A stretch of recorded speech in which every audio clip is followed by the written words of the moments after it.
Death arrives without warning, striking in the most unimaginable ways possible. In a split second, his entire life flashes before him. Friends, old bosses, and even a forgotten college report. As he crosses the street, he reflects on his time at the orphanage, deciding that his life wasn't all that bad. But peace turns to panic as a massive truck bears down on him, his final thought a desperate plea for survival. Suddenly, a young, spiky-haired boy jolts awake with a sharp, disoriented gasp. He finds himself leaning against a tree, completely lost in the heart of a dense, alien forest. A searing wave of pain hits him, forcing a groan as he collapses onto the forest floor. He clutches his chest, feeling a strange, sharp agony radiating through this brand-new body. Staggering to his feet, he surveys the landscape, wondering if he's actually ended up in the underworld. However, his philosophical musings are cut short by a brutal, undeniable pang of hunger. Looking down, he spots a leaf in his hand, fighting a bizarre, primal instinct to devour it. The starvation is so intense that he genuinely fears he'll die a second time before the day is over. Driven by pure desperation, he sets off into the wilderness to find anything remotely edible. His search eventually leads him to a massive, armored creature skittering through the undergrowth. He watches the unsettling, multi-legged beast,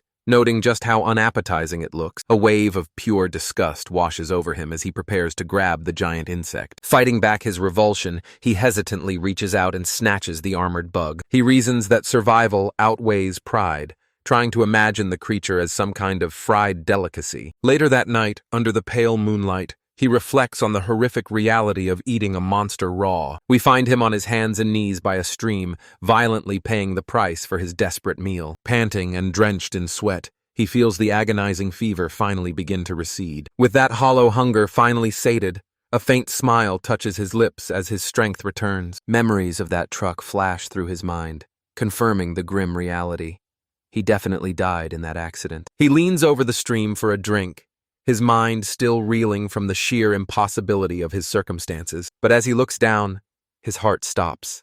A complete stranger's face is staring back from the water's surface. The weight of the realization hits him like a physical blow, sending him collapsing to the ground in shock. Panic flares in his eyes as he desperately tries to wrap his head around this unbelievable truth. Tracing the unfamiliar features of his face, he realizes he wasn't just saved.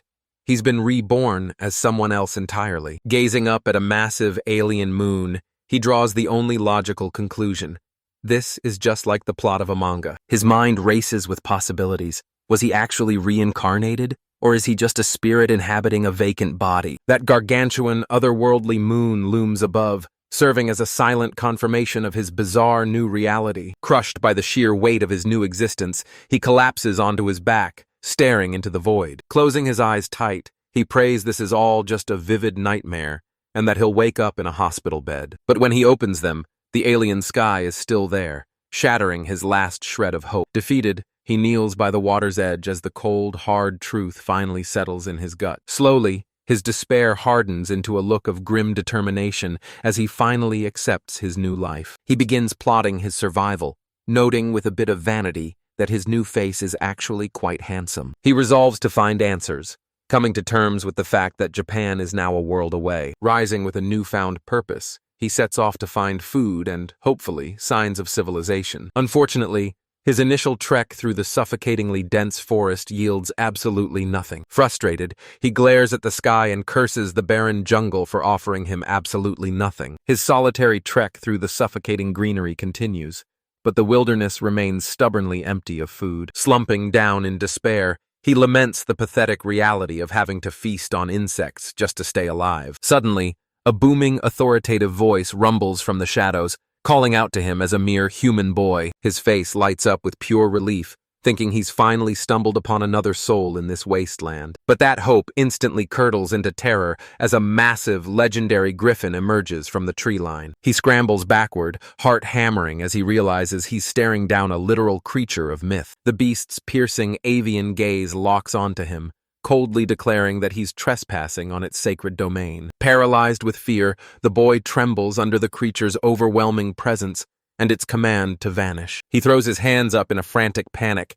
stammering that he's too scrawny to even make a decent snack. Desperate, he begs for mercy, crying out that he's only just been reborn and can't die again so soon. The griffin scoffs with utter disdain, making it clear it has higher standards than eating a pathetic human. Baffled by the beast's mercy, he scans his surroundings for any possible way to escape this lethal encounter. He stammers a quick apology and tries to bolt, but the Griffin casually bats him aside like a nuisance. Crashing into the dirt, he stares back in disbelief, his mind reeling from the sheer power of the beast. Finally snapping, he vents his rage at being dumped in this world and forced to survive on a diet of centipedes. He screams at the heavens, cursing the unfair, twisted logic of this bizarre new reality. Realizing his only chance is to run, he bolts into the brush, only for the Griffin to instantly cut him off. The beast lets out a furious roar, reminding the boy that every inch of this forest belongs to it. It then reveals that even here, an ancient pact between its kind and humanity still remains in effect. The beast looms over him,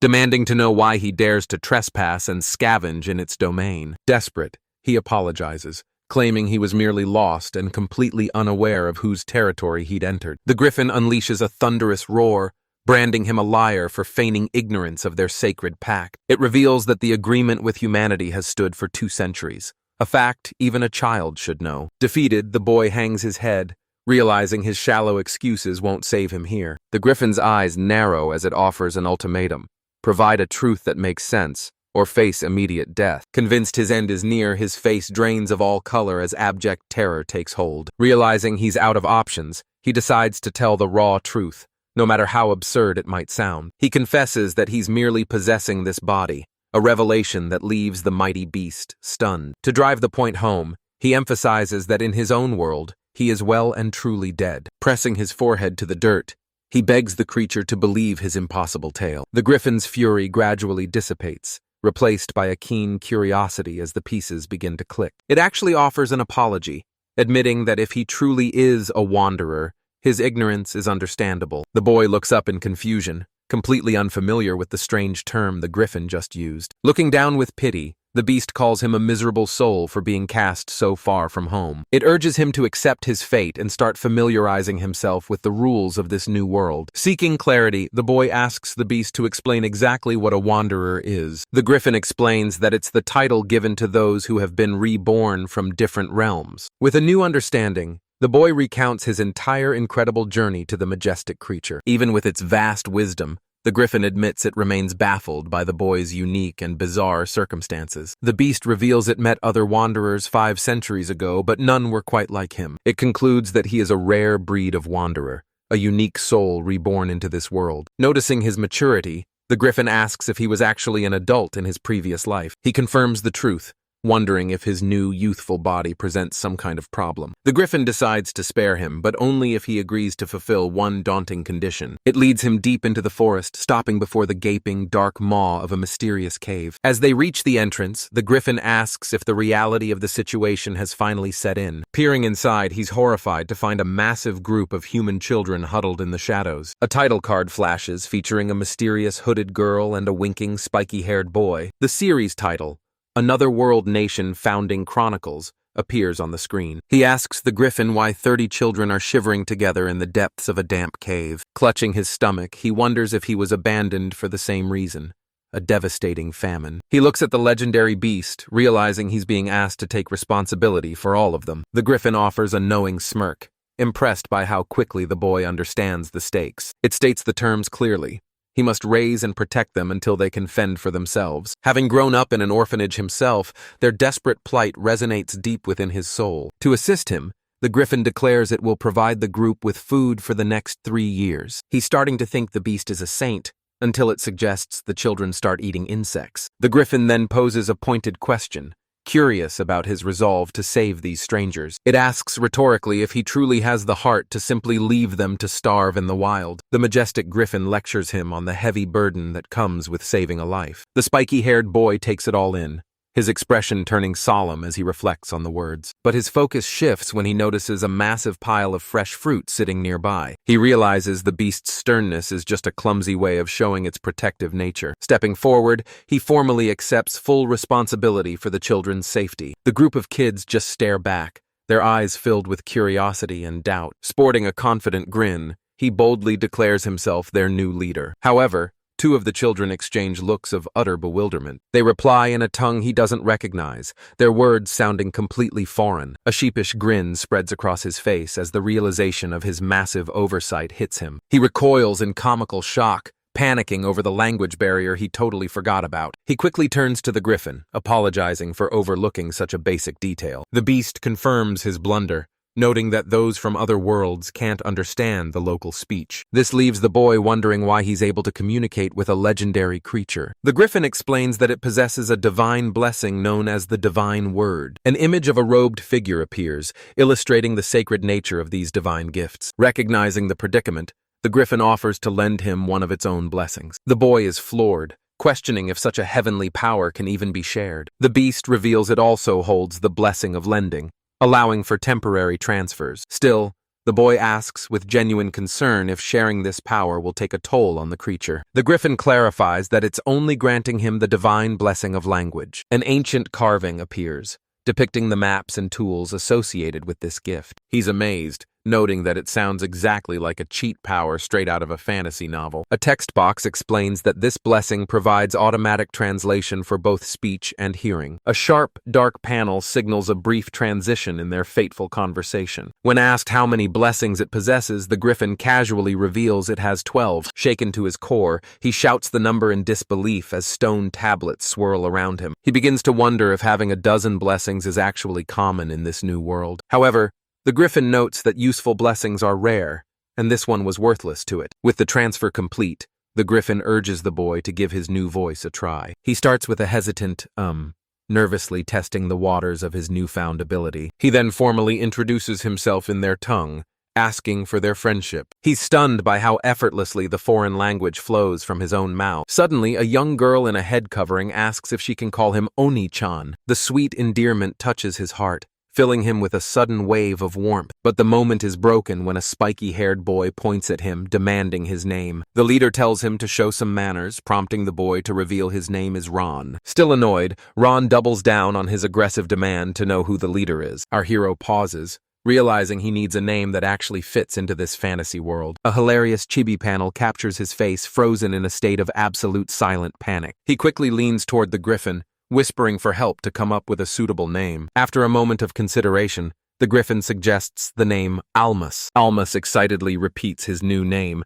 immediately asking about the deep meaning behind it. The Griffin deadpans that it has no meaning at all. It just sounds nice. Turning back to the children, he formally introduces himself as Almas. Ron immediately demands to know his age, and Almas's answer of 20 leaves him completely shocked. The Griffin calmly confirms to a stunned Ron that Almas is indeed telling the truth. Since the Griffin vouched for him, Ron has no choice but to reluctantly accept the fact. With the initial tension eased, Almas cheerfully suggests that everyone introduce themselves. Ron states he is 12, followed by a girl named Soyeon, who introduces herself as his friend. A serious-looking boy named Rosewood reveals that he is 11 years old. Almas then turns his attention to a quiet girl wrapped tightly in a cloak. The girl introduces herself as Tetra, stating she is 10 years old. Another reserved girl named Graham is introduced, also being 10 years old. An energetic girl named Lulu throws her arms high, announcing she's also 10. Almas mentally notes that none of the children in the group are younger than 9. Ron abruptly points at him, shouting that he still refuses to recognize Almas's authority. Almas simply smiles,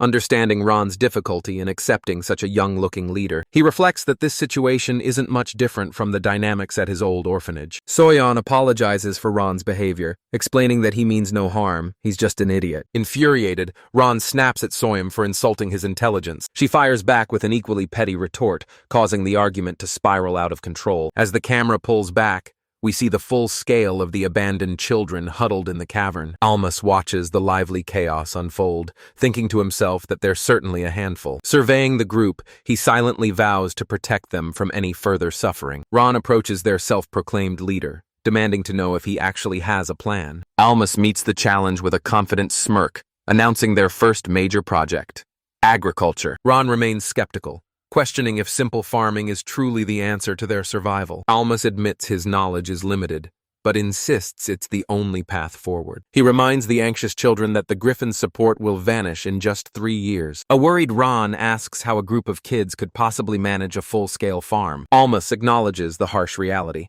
They have an incredibly difficult road ahead. The scene shifts to a dense, suffocating jungle, emphasizing the scale of their daunting task. He explains that their first step is to fell the massive trees and clear the land. After that, they'll have to haul away the deep, stubborn stumps left behind. Only once the land is fully cleared will the soil finally be soft enough to cultivate. Tetra highlights the obvious flaw. Most of them are too small to even wield a pickaxe. Despair begins to set in as one boy suggests they're doomed and should just give up. Another girl watches on with a grim expression, unable to see any other way out. Amidst the tension, one young girl asks with wide-eyed confusion what farming even is. As their feet press against the unforgiving cavern floor, the reality of their situation sets in. The group quickly realizes that without proper iron tools, their progress will be non-existent. Almas laments that any valuables they once possessed were traded away just to keep the hungry children fed. With a wry smile, he jokes that it's a shame those treasures weren't actually edible. Just then, the Griffin returns, letting out a screech as it apologizes for the delay. Almas thanks the beast, realizing these new items are exactly what they need to move forward. The children watch in stunned silence as a massive, clattering mountain of swords and shields is dropped before them. Almas realizes this is the loot of fallen adventurers who were foolish enough to challenge the legendary beast. Happy to be rid of the trash cluttering its nest, the Griffin takes to the skies to find even more. Heaving a heavy blade, Tetra asks if they can barter these weapons for farming equipment. Almas confirms that's the plan and reaches out to give her an appreciative pat on the head. Flustered and annoyed, she immediately swats his hand away with the flat of her sword. Rosewood, however, is more concerned with their empty stomachs, suggesting they trade for food instead. Lulu chimes in, wondering if their only responsibility is to till the unforgiving earth. Almas explains that they need to locate fertile soil and might even need to hire adults for the heavy lifting. He reasons that using high-quality weapons as payment will prevent them from being easily exploited. Panicked, Ron throws his hands up, desperately claiming that none of this is his responsibility. Almas identifies their next major obstacle, finding a local expert who knows the trade routes. Rosewood feigns ignorance, dramatically declaring he'd rather die than help them find a contact. Almas looks toward the other children, who can only tremble and apologize for their lack of knowledge. A short-haired girl named Tetra watches the scene unfold with a quiet, observant gaze. Her expression sharpens as she confidently declares that she already has the answer. Pointing to a rough map, she pinpoints their exact location deep within the Romalia jungle. She breaks down the political landscape, explaining how an ongoing war has sent the value of their weapons skyrocketing. Their leader, Almas, is left stunned, demanding to know how she secured such high-level intel. Tetra drops a bombshell.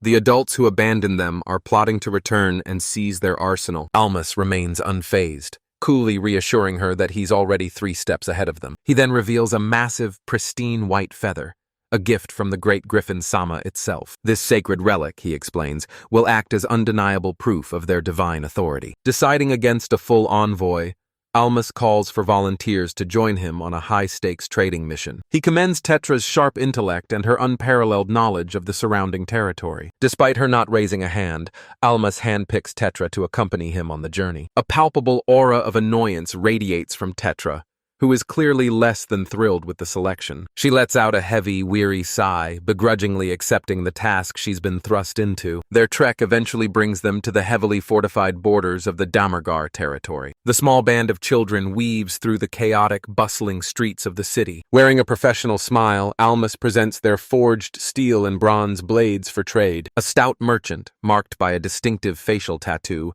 begins a meticulous inspection of their gear. Holding the white feather aloft, he confirms their status as true messengers of Griffin Sama. The elder merchant then consults with a master smith to verify the exceptional quality of the steel. Witnessing his awestruck reaction, Almas and his companions share a triumphant grin. The elder praises the craftsmanship as top tier and asks what they desire in exchange. The children watch with bated breath as Almas prepares to state his price. He confidently requests essential supplies, pickaxes, hatchets, and sickles for cultivation. Once back in the wilderness, the group is stunned by the sheer haul of tools they secured. Tetra argues they could have demanded more, but Almas firmly stands by his strategy. He realizes that relying solely on hunting and gathering won't sustain them long term. This leaves the children anxious, wondering where they could possibly find land to farm. Some even fear that clearing the forest might provoke the wrath of the great Griffin. To settle the matter, Almas consults the majestic white-winged wolf known as the Griffin. The beast explains its true domain is deep in the jungle, giving them free reign of the area. It then reveals the existence of a settlement abandoned 30 years ago after a deadly plague. Eager for a fresh start, Almas immediately asks for the location of this promising site. However, the Griffin admits its memory of the exact spot has faded over the decades. It suggests they'll find it faster from the sky and commands Almas to climb aboard. Almas is taken aback, hesitant about the sudden prospect of flying through the air. Without a second thought, the winged wolf vaults into the sky with the boy on its back. When Almas nervously jokes about needing a bathroom break, the beast threatens to drop him. Nearby, an eagle-headed griffin observes the scene, noting that the show is finally over. The majestic wolf soars through the clouds, carrying its passenger over the vast landscape. From high above, Almas peers down at the skeletal remains of a long-forgotten city. The majestic beast banks gracefully, descending toward the heart of the crumbling structures. They touch down with precision on a small patch of cleared earth amidst the ruins. The noble griffin screeches in agreement. Reclaiming this abandoned territory is the perfect solution. Before they can settle in, however, Almas must scout the area to assess its true potential. He wanders alone through the desolate, debris-strewn streets, feeling the weight of the city's history. Stopping by a nearby stream, he carefully inspects the water trickling through the stones. To his relief, the water is crystal clear and seems perfectly safe for consumption. Turning his attention to the dilapidated buildings, he wonders if any of them are still habitable. He stares up at a nearby structure, its roof caved in and its stone walls weathered by time. As he steps inside one of the houses, the uneven floorboards groan and creak under his weight. He gives a wooden support beam a firm nudge, only to find it has been completely hollowed out by rot. Still, despite the decay, he's confident that a few repairs could turn these into viable shelters. Peering out through a shattered window, he scans the surrounding landscape for more resources. His eyes light up as he spots a massive open field, though it's currently choked with tall weeds. Standing knee-deep in the brush, he begins to survey the potential farmland stretching before him. He yanks a handful of grass from the earth, confirming the soil is rich and ready for tilling. The sheer scale of the land is staggering, more than enough to sustain their entire group. Almas thanks the Griffin, genuinely amazed that this place has far exceeded his wildest expectations. With their new home finally secured, he asks about the catastrophe that triggered the famine in the first place. The Griffin's response is bone-chillingly simple. The crops didn't just fail, they were cursed. Almas is skeptical, questioning if a mere human could truly wield such devastating power. The Griffin is genuinely stunned that Almas is so ignorant of the reality of curses. Feigning ignorance, Almas demands proof that such a high-level hex even exists. He reminds the creature that if this land is truly protected, then curses shouldn't be possible. The Griffin dismisses him, asserting that its word alone is all the evidence he needs. It cynically points out that humans are inherently violent creatures who relish in slaughtering one another. This leaves Almas uneasy, fearing another curse might render their hard work completely useless. However, the Griffin offers a vow of protection, swearing to shield its jungle from any outside threat. Accepting the promise, Almas watches as the Griffin prepares to gather the rest of the children. The adorable winged wolf cub nudges Almas, clearly eager for him to hop back on for a ride. Noticing the fading light, the Griffin suggests they wrap things up and continue tomorrow. With a piercing cry, the majestic beast takes flight to round up the remaining kids. Almas stands before the group, proudly declaring this forest as their brand new home. Ron, a spiky-haired boy, finally acknowledges Almas as their leader and asks for their first assignment. He sheepishly confesses that he hadn't truly respected Almas's authority until this very moment. Tetra playfully teases Ron, telling him he should just be honest about his feelings for once. A brief flashback reveals Ron and a girl named Rose bickering as they fled from their old lives. Tetra watches them, her face etched with the despair they all felt back then. She realizes just how hopeless they were before Alma stepped in and changed their destiny. Alma confides in Tetra, revealing that he was once in her exact shoes. Returning to the present, Ron excitedly asks Almas what their next lesson will be. With a look of sheer determination, Almas unveils their first major undertaking: crop rotation. This unfamiliar concept leaves the other children scratching their heads in confusion. True to form, Ron asks if it's something delicious, his stomach clearly doing the thinking. Almas breaks down the 4-year cycle, alternating between barley, clover, and wheat. One of the kids wonders why they need such a convoluted system just to grow food. Almas explains how clover acts as a natural fertilizer, restoring vital nutrients to the earth. He details a continuous cycle of soil enrichment fueled by the use of cattle manure. While acknowledging the challenges, Almas emphasizes the massive benefits of raising livestock. He boils it down for a bewildered boy, It simply makes their farming far more productive. With the theory out of the way, Almas transitions to their first hands-on assignment. He announces that their first priority is renovating the crumbling, dilapidated houses. Now united by a shared purpose, the group of children dives straight into the labor. Under the scorching sun, the air rings with the sounds of construction and rhythmic hard work. Two kids collaborate to patch up a rotting roof using fresh wooden planks. Nearby, a young girl meticulously clears away debris and weeds with a small trowel. Two more girls haul supplies, their faces glowing with a newfound sense of determination. As darkness falls, the group huddles around a warm campfire, the seeds of a community beginning to sprout. The next morning dawns to the sound of birdsong echoing over their freshly restored homes. Approaching Almas in the settlement, Tetra curiously asks about his plans for that empty corner. Snapped back to reality, Almas confirms he was just brainstorming ideas for that exact spot. He crouches down, sketching out his plan to set up a livestock pen right there. Almas explains the perks of raising goats, highlighting their legendary resilience and simple diet. He admits he'd prefer cows or horses, but honestly, he lacks the expertise to handle them. A memory of his time at the orphanage farm resurfaces, giving him the confidence he needs. Tetra questions if this is truly urgent, finding the extra work a bit much to handle right now. Almas counters that while goat milk tastes foul, its nutritional value is exactly what they need. He explains that their current monster meat diet lacks calcium, posing a serious long-term health risk. Having laid out his logic, he asks Tetra if she finally understands the gravity of the situation. With a gentle smile, Tetra acknowledges just how deeply he cares for everyone's well-being. Almas stares off thoughtfully, processing her words and the heavy weight of his leadership. He scratches his head, feeling the immense pressure of the daunting task ahead. The conversation then shifts to the most pressing issue. How exactly do they get the animals? One of the girls suggests trading with the Russ's kingdom, who are desperate for their weapons. Almas realizes the distance is far too great, concluding their only option is to ask the Griffin. The Griffin employs a terrifying recruitment method, threatening to eat any goat that doesn't move. It commands the terrified animals to be good boys, its massive, intimidating presence looming over them. Ron is amazed the Griffin can speak goat, but Tetra finds its negotiation style absolutely cruel. The children happily play with their new livestock, blissfully unaware of the bow and arrow nearby. High atop the watchtower, Almas reveals he's procured custom bows and arrows perfectly sized for their group. He explains that these weapons are a vital investment, essential for their future hunting and survival. But after letting an arrow fly, he mutters in frustration as it sails completely wide of the mark. Ron jeers at his leader's 10th consecutive failure, provoking a heated, angry challenge from Almas. Brimming with confidence,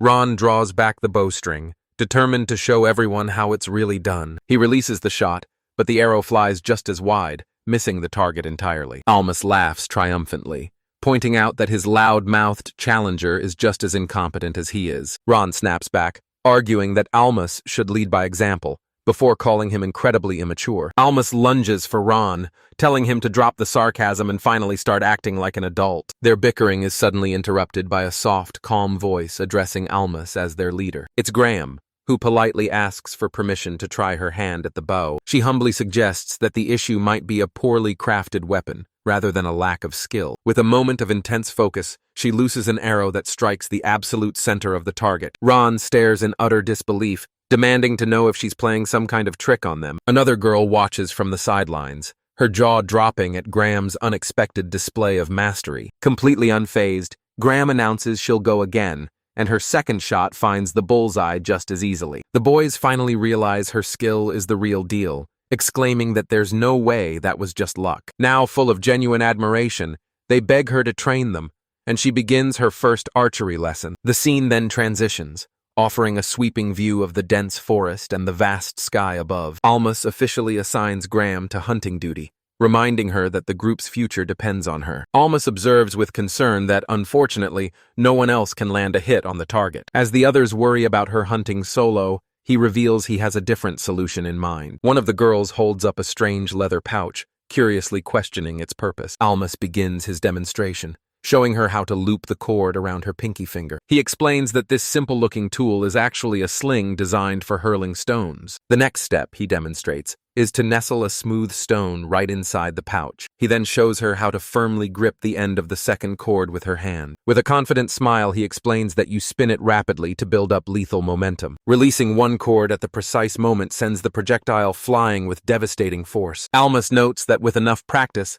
they'll even be able to take down birds in flight. He promises to craft one for everyone, since they are incredibly easy to manufacture. The lesson then shifts to foraging, set against the scenic backdrop of the forest and mountains. He points out a specific plant, identifying it as a safe and edible species for the group. Indicating another, he warns that while it's toxic, the poison can be washed away with water. Almas then approaches the majestic Griffin, addressing the legendary creature with respect. He asks the beast if its diet consists of anything other than raw meat. Upon learning it eats greens, Almas deduces the half-bird, half-beast is actually an omnivore. He points out a mushroom that is safe for humans, but would be fatal for the Griffin to consume. With a warm smile, Almas thanks the Griffin for sharing its invaluable help and knowledge. The Griffin lets out a massive yawn, announcing its exhaustion and its need to return home. As Almas waves goodbye, the massive beast takes flight and vanishes into the horizon. Now alone, he decides it's finally time to make his way back home as well. He ponders the pillars of survival: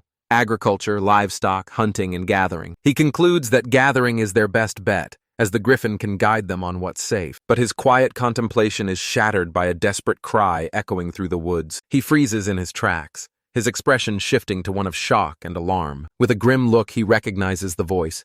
It belongs to his friend, Rosewood. His hand instinctively flies to the hilt of the sword at his side. He quickly strategizes, figuring he can fend off a small predator to save his friend. But the chilling thought of a much larger threat sends him sprinting forward. Fueled by grim determination, he dashes onward, praying Rosewood is unharmed. He bursts into a clearing only to find Rosewood held captive by a hulking man. Peeking from the bushes, Almas is relieved to see the captor is at least human. Rosewood thrashes, shouting that he's a worthless orphan who can't be traded for food. Almas watches with bated breath, his mind racing to formulate a plan. The captor smirks, revealing that his true prize is their high-quality steel swords. Almas realizes the man's singular goal is to plunder their valuable weapons. From his hiding spot, he assesses the threat, an ordinary, albeit physically superior adult. He notes the man is alone, Rosewood is unhurt, and the bandit's back is wide open. Seizing the opening, Almas begins to whirl his sling with practiced lethal speed. Taking the initiative, he hurls the first stone,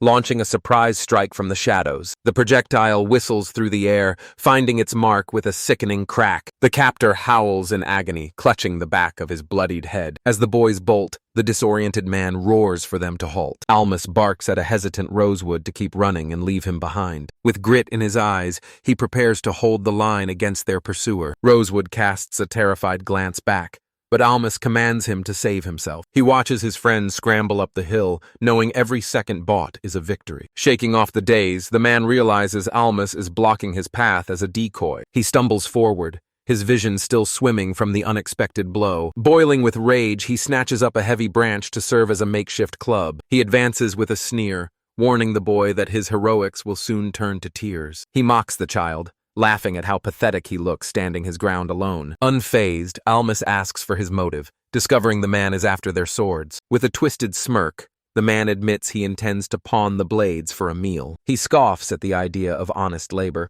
preferring the easy life of a scavenger. Almas's expression softens, whispering that he's actually relieved to hear that. Suddenly, steel flashes through the air and the man's taunts turn into a scream of pain. The brutal strike sends the man reeling, knocking him flat onto the dirt. Terror fills his eyes as he looks up to see the young boy relentlessly pressing the advantage. Deep in the forest clearing, Almas pins his target down, his blade pressed firmly against the man's chest. With a sickening squelch, the cold steel sinks deep into the man's throat. Blood spatters across Almas's face as he utters a single chilling command: die. The fatal blow is struck, leaving only a haunting silence echoing through the woods. After one final desperate twitch, the man's hand falls limp and his life is extinguished. Gasping for air, Almas begins to tremble violently as the adrenaline fades into shock. He remains on his knees, desperately trying to convince himself that there was no other way. Staring down at his shaking, blood-stained hands, he weighs the heavy price of his actions. Gripped by horror, he finally concludes that this death was the only way to protect the village. He claps a hand over his mouth,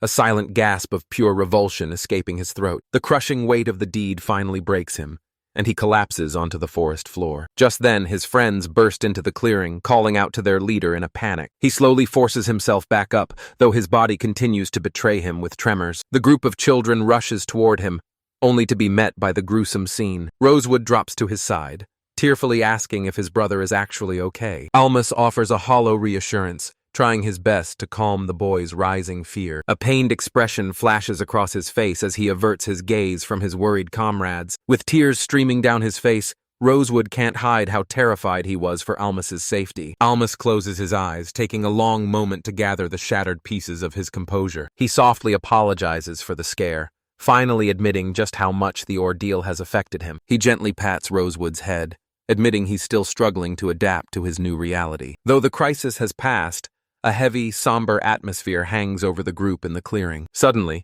a majestic griffin descends, acknowledging the weight of the tragedy that just unfolded. The beast locks eyes with Almas, telling him there's no need to carry such heavy guilt. Almas listens intently to the ancient creature, his face etched with exhaustion. The griffin begins to lecture him on the cold, unforgiving laws of nature. It illustrates its point by comparing their struggle to ants fighting for dominance. It concludes that when it comes to survival, taking a life is a necessary, guilt-free reality. Almas ponders this pragmatic but chilling philosophy, feeling the weight of the griffin's words. He admits that for social beings, the act of killing one's own kind is an agonizing burden. However, the griffin reminds him that his ultimate priority must be the safety of the children. Shifting the subject, the beast dismisses the report, its interest piqued by something far more unusual. Almas presents a thick wooden plank that has been cleanly snapped right down the middle. A flashback reveals him effortlessly shattering the wood with nothing but his bare hands. Yet the griffin remains unimpressed, questioning why such a simple display should even matter. To the beast, it's simply unnatural for a mere 10-year-old boy to possess such monstrous strength. Even the nearby orcs chime in, convinced that Almas can't possibly be a normal human. The griffin agrees, noting that the legendary, powerful humans of old vanished from the world long ago. Desperate for answers, Almas asks for an explanation behind this sudden, terrifying surge in power. The griffin's gaze narrows, stating that even it cannot fathom the mysteries of his physical form. It speculates that a deity named Unios may have blessed him as a wanderer. The name Unios leaves Almas completely baffled. The creature cryptically warns that some things are better left unknown. It then asks if there is anything else he wishes to discuss. Overwhelmed, Almas requests a moment of solitude to process the revelation. 2 weeks later, the village's new farmland is finally being cultivated. Almas is pleased to see that these radish seeds are identical to the ones from Earth. However, their burgeoning crops are soon threatened by a massive pest infestation. A young girl named Tetra recoils in absolute disgust from the vermin. She calls out to her leader, pointing out the gross worms writhing in the soil. Another boy voices his revulsion as he discovers even more pests nearby. Almas laments that living in the jungle means a constant battle against nature. Thankfully, he remembers a clever solution from his previous life. He shows a daisy to his companions, explaining its secret insect-repelling properties. He plans to distill these pyrethrum daisies to create a natural pesticide. Tetra's eyes light up, fully supporting his ingenious idea. Almas then announces that it's time to head out and gather the flowers. He gathers a massive bouquet and suddenly thrusts it toward a surprised Tetra. Tetra immediately turns beet red, mistaking the practical move for a romantic gesture. However, another girl bluntly points out that Almas just needed an extra pair of hands. Almas and Tetra are left utterly mortified by the awkward misunderstanding. The group begins the distillation process, adding the harvested daisies to a large pot. One of the children skeptically wonders if the strange concoction works like a curse. Tetra explains that the mixture's effectiveness actually stems from its natural poison. She reassures the group that it remains perfectly harmless to humans in small doses. With the pesticide finally ready,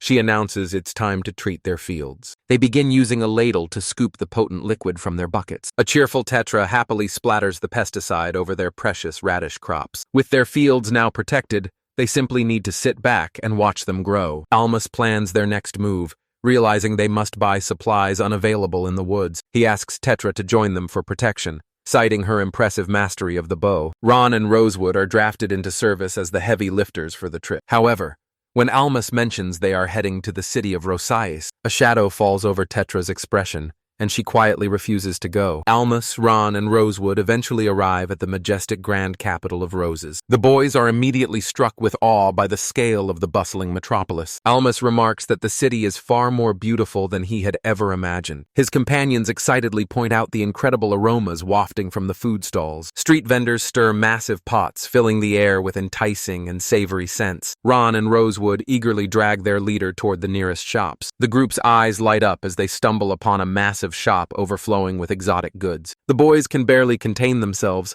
practically dragging their leader over to take a look. Almas lets out a sigh, gently scolding them for their over-eagerness and lack of restraint. He firmly reminds them that their first priority is finding a place to exchange their loot for currency. His gaze sweeps across the bustling market stalls, searching for a reputable trading post. Approaching a nearby resident, he asks for directions to the nearest place to trade their wares. With a quick gesture, the local points the trio toward the heart of the commercial district. Navigating the dense crowds, the group weaves through the vibrant, busy city streets. Finally, they arrive at the imposing entrance of the city's designated trading hub. Almas steps forward, presenting a collection of massive animal fangs to the merchant. The unimpressed trader barely glances at them, offering a measly roll of cambric in return. Almas hesitates, realizing he'll need to drive a harder bargain to get a fair price. Hoping for a better payout, he reveals a large bundle of rare herbs he's been carrying. Suddenly, a noblewoman interjects, identifying the plants as highly valuable caramel grass. Almas is taken aback by her sudden dramatic entrance into their private transaction. The merchant bows respectfully, identifying the woman as the esteemed Yuria-sama. Yuria ignores the merchant entirely, her focus locked solely on the rare herbs in Almas's hands. She turns to a stunned Almas and directly demands to know his name. After he introduces himself, she studies him with an intense, piercing expression. Yuria makes her intentions clear. She wants those herbs, and she's prepared to pay for them. Amidst the noise of the bustling market, Almas silently admires a stall owner's sharp demeanor, sensing a good deal. Holding up a bundle of rare herbs, he confidently proposes a selling price of 1 gold coin. The mysterious young woman, Yuria, considers the offer for a moment before nodding in agreement. As she takes the herbs, she curiously asks Almas what his business is with such high-grade materials. With a deft flick of her fingers, she drops a single gold coin into his waiting hand. Her expression turns sly as she reveals her true plan, using the herbs to manufacture a potent drug. Almas is completely taken aback, wondering what kind of chaotic upbringing she must have had. Yuria cheerfully addresses him as Almas-kun, but he quickly suggests dropping the honorific. She introduces herself as Uria, insisting they're the same age and have no need for formalities. Her inquisitive gaze then shifts toward Almas's companions, wondering who they might be. Ron and Rose introduce themselves, with Rose dryly commenting on Uria's questionable hobby. Uria's eyes narrow, and her attention shifts back to Almas with an intense, singular focus. She inquires about his origins, but he remains vague, mentioning a village roughly a day's journey away. Recognizing the valuable caramel grass, she demands to know where he managed to find such a large supply. Almas playfully counters, asking what she's willing to offer in exchange for that information. Her expression immediately turns serious and businesslike as she prepares to negotiate. She offers a monthly payment of 1 gold coin in exchange for a steady, reliable supply of the grass. Alma's face lights up with surprise, delighted by the unexpectedly lucrative offer. Uria establishes that they will meet at this exact spot every month to conduct their exchange. They solidify their new business arrangement with a firm and decisive handshake. She announces it's time to head home before her father loses his temper. As she departs, she drops a cryptic remark about his blessing, leaving Almas completely bewildered. The scene transitions to the peaceful rooftops of the village under a shifting, cloudy sky. Back at the village, Tetra sternly orders Almas to practice his good mornings. During their lesson, he fumbles through the pronunciations of this alien tongue. With a piercing gaze,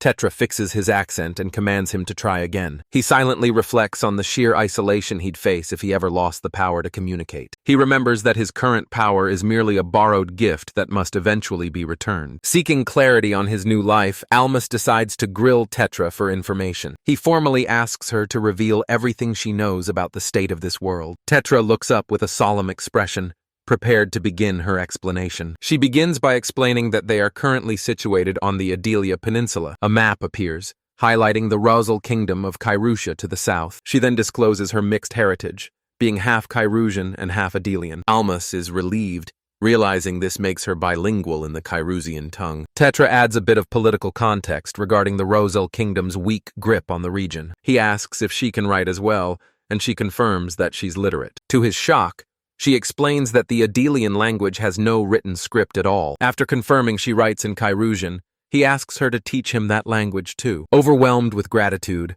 Almas decides he needs to offer her something in return for her guidance. He tests her mathematical prowess, only to realize her skills are limited to the absolute basics. This makes him wonder if the rest of the village children are just as academically behind. With a reassuring smile, he promises to introduce her to something far more intriguing tomorrow. When the next day arrives, Almas gathers the children to begin a fundamental lesson on addition. However, a young girl named Lulu immediately halts the lecture with a skeptical question. The other kids quickly join the protest, viewing mathematics as nothing more than a form of academic tyranny. Almas remains calm, explaining that mastering numbers is the only way to keep greedy traders from cheating them. To prove his point, he calls upon Ron and Rosewood to testify to the harsh reality of the merchant world. The two boys sheepishly confess that they were recently swindled and shortchanged during a deal. Almas emphasizes that education isn't just about numbers.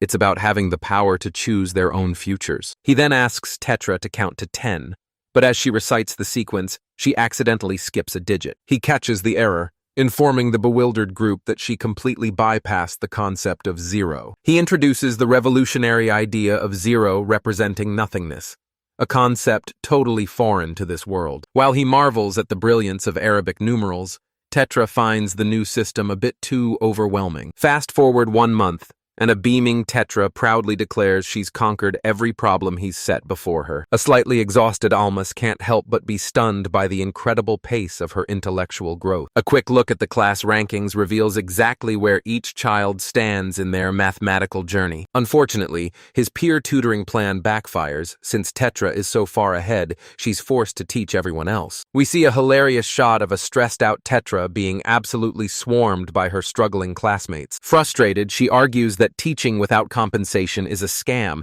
and demands to start learning algebra instead. Impressed by her progress, Almas grants her a special reward, private advanced tutoring. He dives straight into complex multiplication, challenging her with 4-digit numbers right off the bat. Stunned by the complexity, Tetra wonders if everyone from his homeland possesses such incredible mental math skills. He confirms that it's common knowledge there, but praises her, noting her grasp of the fundamentals is exceptional. With a bashful smile, Tetra asks if he's truly commending her for all her hard work. Almas responds with a warm, affectionate head pat, confirming her suspicions. Curious, she asks why education is so accessible to every single person in his modern society. He explains the difference. While her world hoards knowledge like gold, his society views it as a fundamental right. He explains that universal education is a duty adults owe to the next generation to ensure the nation thrives. Tetra shifts gears, asking when he'll finally become fluent in their local tongue without relying on his magic. He presents a grim hypothetical. If his language blessing vanished, he wouldn't even be able to teach her anymore. A title card flashes across the screen, signaling the start of the story's 7th chapter. Sometime later, Yulia greets Almas at a shop, eagerly asking if he's secured the rare herbs. He confirms the delivery, presenting the caramel grass exactly as he promised. He then inquires about the rest of the group, wondering where Ron and Rosward have wandered off to. Yulia informs him that the other 2 boys decided to sit this trip out and stayed home. However, her expression suddenly shifts to a serious tone as she reveals she has something vital to discuss. She cuts straight to the point.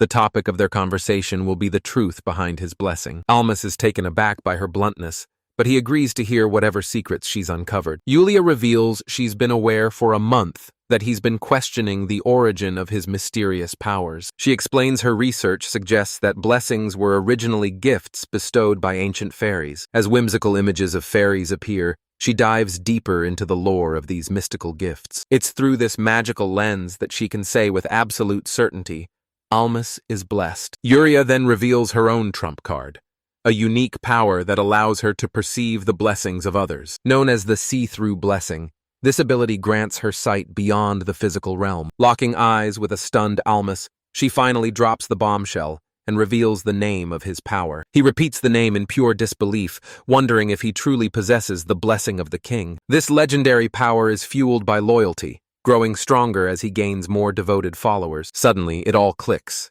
His recent surges in strength were the result of the children accepting him as their leader. Yuria confirms his theory is correct before pivoting to a much more pressing line of questioning. Knowing he resides in the Romalia forest, she asks if he's prepared to face the Griffin's curse. Almas is floored, demanding to know how she could possibly have discovered their secret location. She reveals yet another ability, the blessing of Heaven's Eye, which grants her divine clairvoyance. With this godlike vision, she watched him and the children the moment they stepped into the woods. Realizing she's the real deal, Almas asks how they can survive the deadly Griffin's curse. But Yuria drops a massive truth bomb.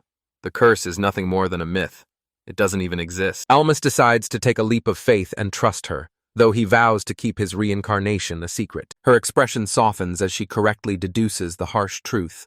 They are all just abandoned children. With a look of pure resolve, she promises that their secrets will remain safe with her forever. A wave of relief washes over Almas as he offers his gratitude for her understanding and her vow of silence. Yuria brightly invites Almas to join her on a massive shopping spree. As they step into the bustling city, Almas can't help but let out a cry of sheer dismay. He soon finds himself buried under a mountain of packages, lamenting the staggering scale of her shopping. Rendered in a cute, simplified art style, Yuria gleefully points out even more items for him to purchase. She playfully tells a complaining Almas to be a man, while a bystander marvels at his incredible strength. Almas grows curious and questions her about the strange collection of herbs and rocks she's gathered. With a knowing smile, she reveals that she is a practitioner of Hodo, the mystic arts. She explains that Hodo involves far more than just curses, spanning from protective barriers to advanced medicine. Yuria proudly states that it is a practice intended to benefit all of humankind. Almas realizes that in his old world,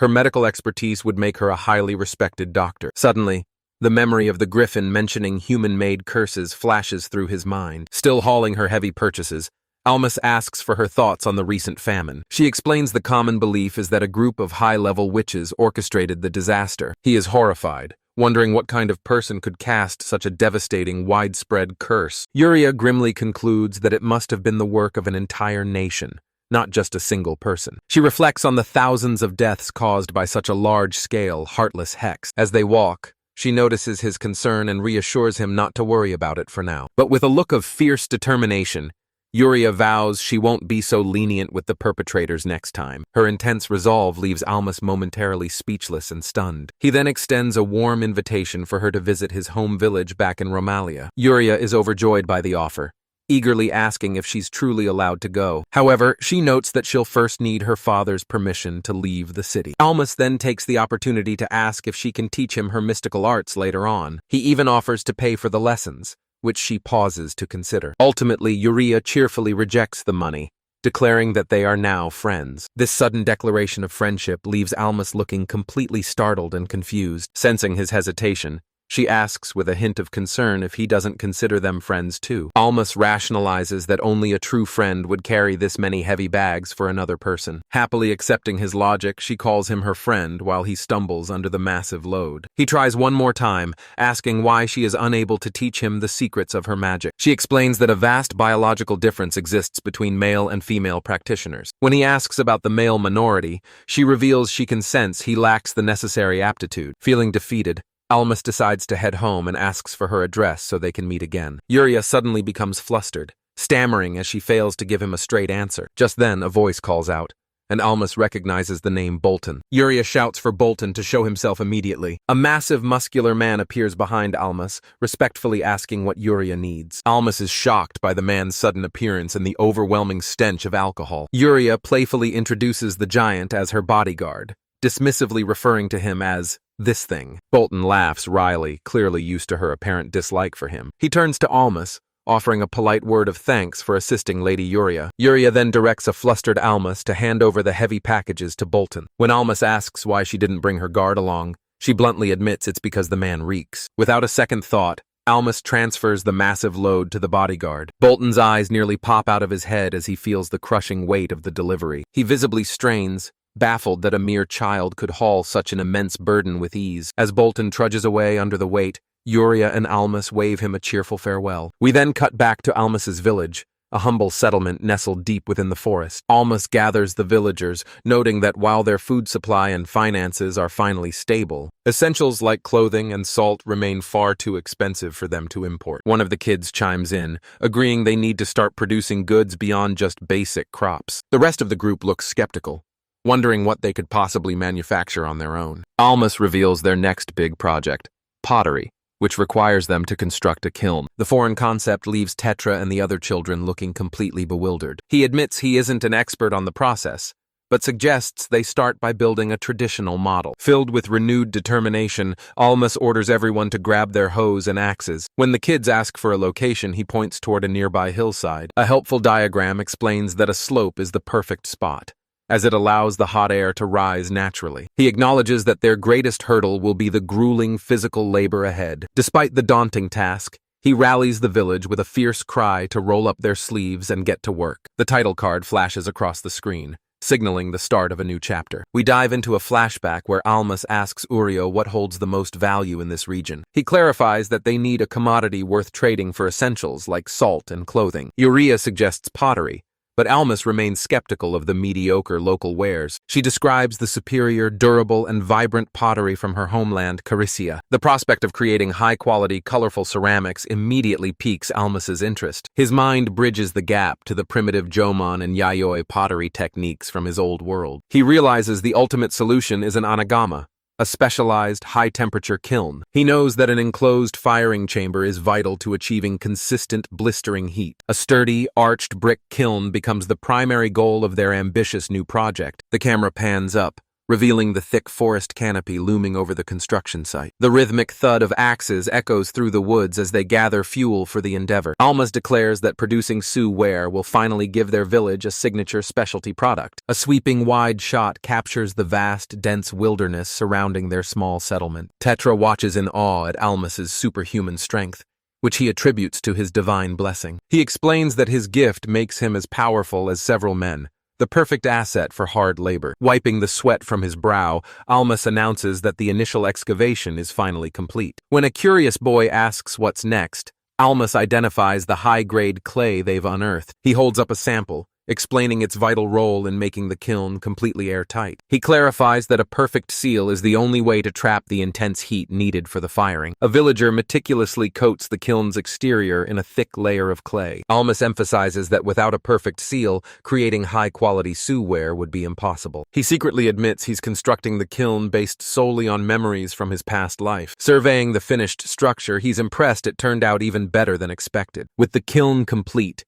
he excitedly declares it's time to move on to the crafting phase. The session kicks off with some playful chaos as the boys start a clay-throwing war. A stern Tetra quickly scolds them for making a mess of the workshop. Almas watches the rowdy scene, questioning if they really need this much tableware. He warns them that if their fragile creations break, they'll have no one to blame but themselves. Racks of finished, unfired pots are set out, ready to undergo the drying process. When a boy's plate cracks, Almas explains it's because the clay wasn't kneaded properly. He carefully loads the dried pots into the kiln, keeping expectations low for their amateur furnace. They fire up the kiln, sending plumes of thick smoke billowing into the sky. The children gasp in awe as the first completed pot is pulled from the heat. Almas explains that this pottery is far more valuable than the common reddish earthenware. Tetra admires the beautiful grayish finish, which Almas identifies as authentic Su ware. He beams with pride at what their group of amateurs has managed to achieve. When another girl's pot breaks, she immediately blames the boys' earlier antics. Almas just winks, encouraging them all to simply do better on the next batch. His companions cheer,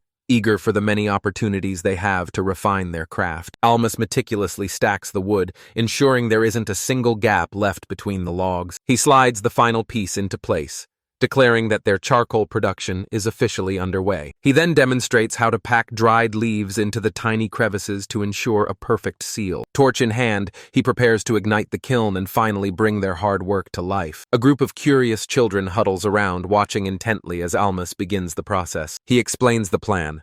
They'll let it burn for a full day before sealing it off to carbonize the wood. Tetra observes the similarities to pottery, noting that the process requires a low-oxygen environment. Confused by the scientific jargon, another girl speaks up and asks what oxygen actually is. Almas clarifies that it's a vital component of the air that allows fire to exist in the first place. Tetra then hits him with a deep question. If oxygen feeds the fire, why doesn't the oxygen itself burn? He explains that combustion is a chemical reaction where oxygen acts as the catalyst for other materials. After a moment of intense focus, Tetra nods, slowly beginning to grasp the complex concept. But suddenly, thick smoke begins billowing from the kiln, signaling an unexpected disaster. The sound of a creaking axe echoes as Almas's mind starts racing for a quick fix. He frantically inspects the leaking smoke, realizing the situation is rapidly spiraling out of control. He curses their primitive tools, wishing he had modern steel barrels to simplify the sealing process. Once winter passes, a massive winged beast arrives, delivering a new group of children to the village. Seeing their numbers swell, Almas turns to Tetra to discuss the complexities of their current tax system. She breaks down the 4 pillars of taxation: land, population, labor, and military conscription. He begins to wonder if these newcomers were abandoned specifically because of the low taxes in Rossus. A young girl from the new group demands to know the cold, hard truth of their situation. We see the simple, blocky structures that make up their humble, growing settlement. The girl confirms that both they and their parents were once loyal citizens of Rossus. She begins to unravel the dark history involving a noble house known as the Ash family. Tetra is visibly shaken upon hearing that the head of the Ash family was utterly betrayed. The girl explains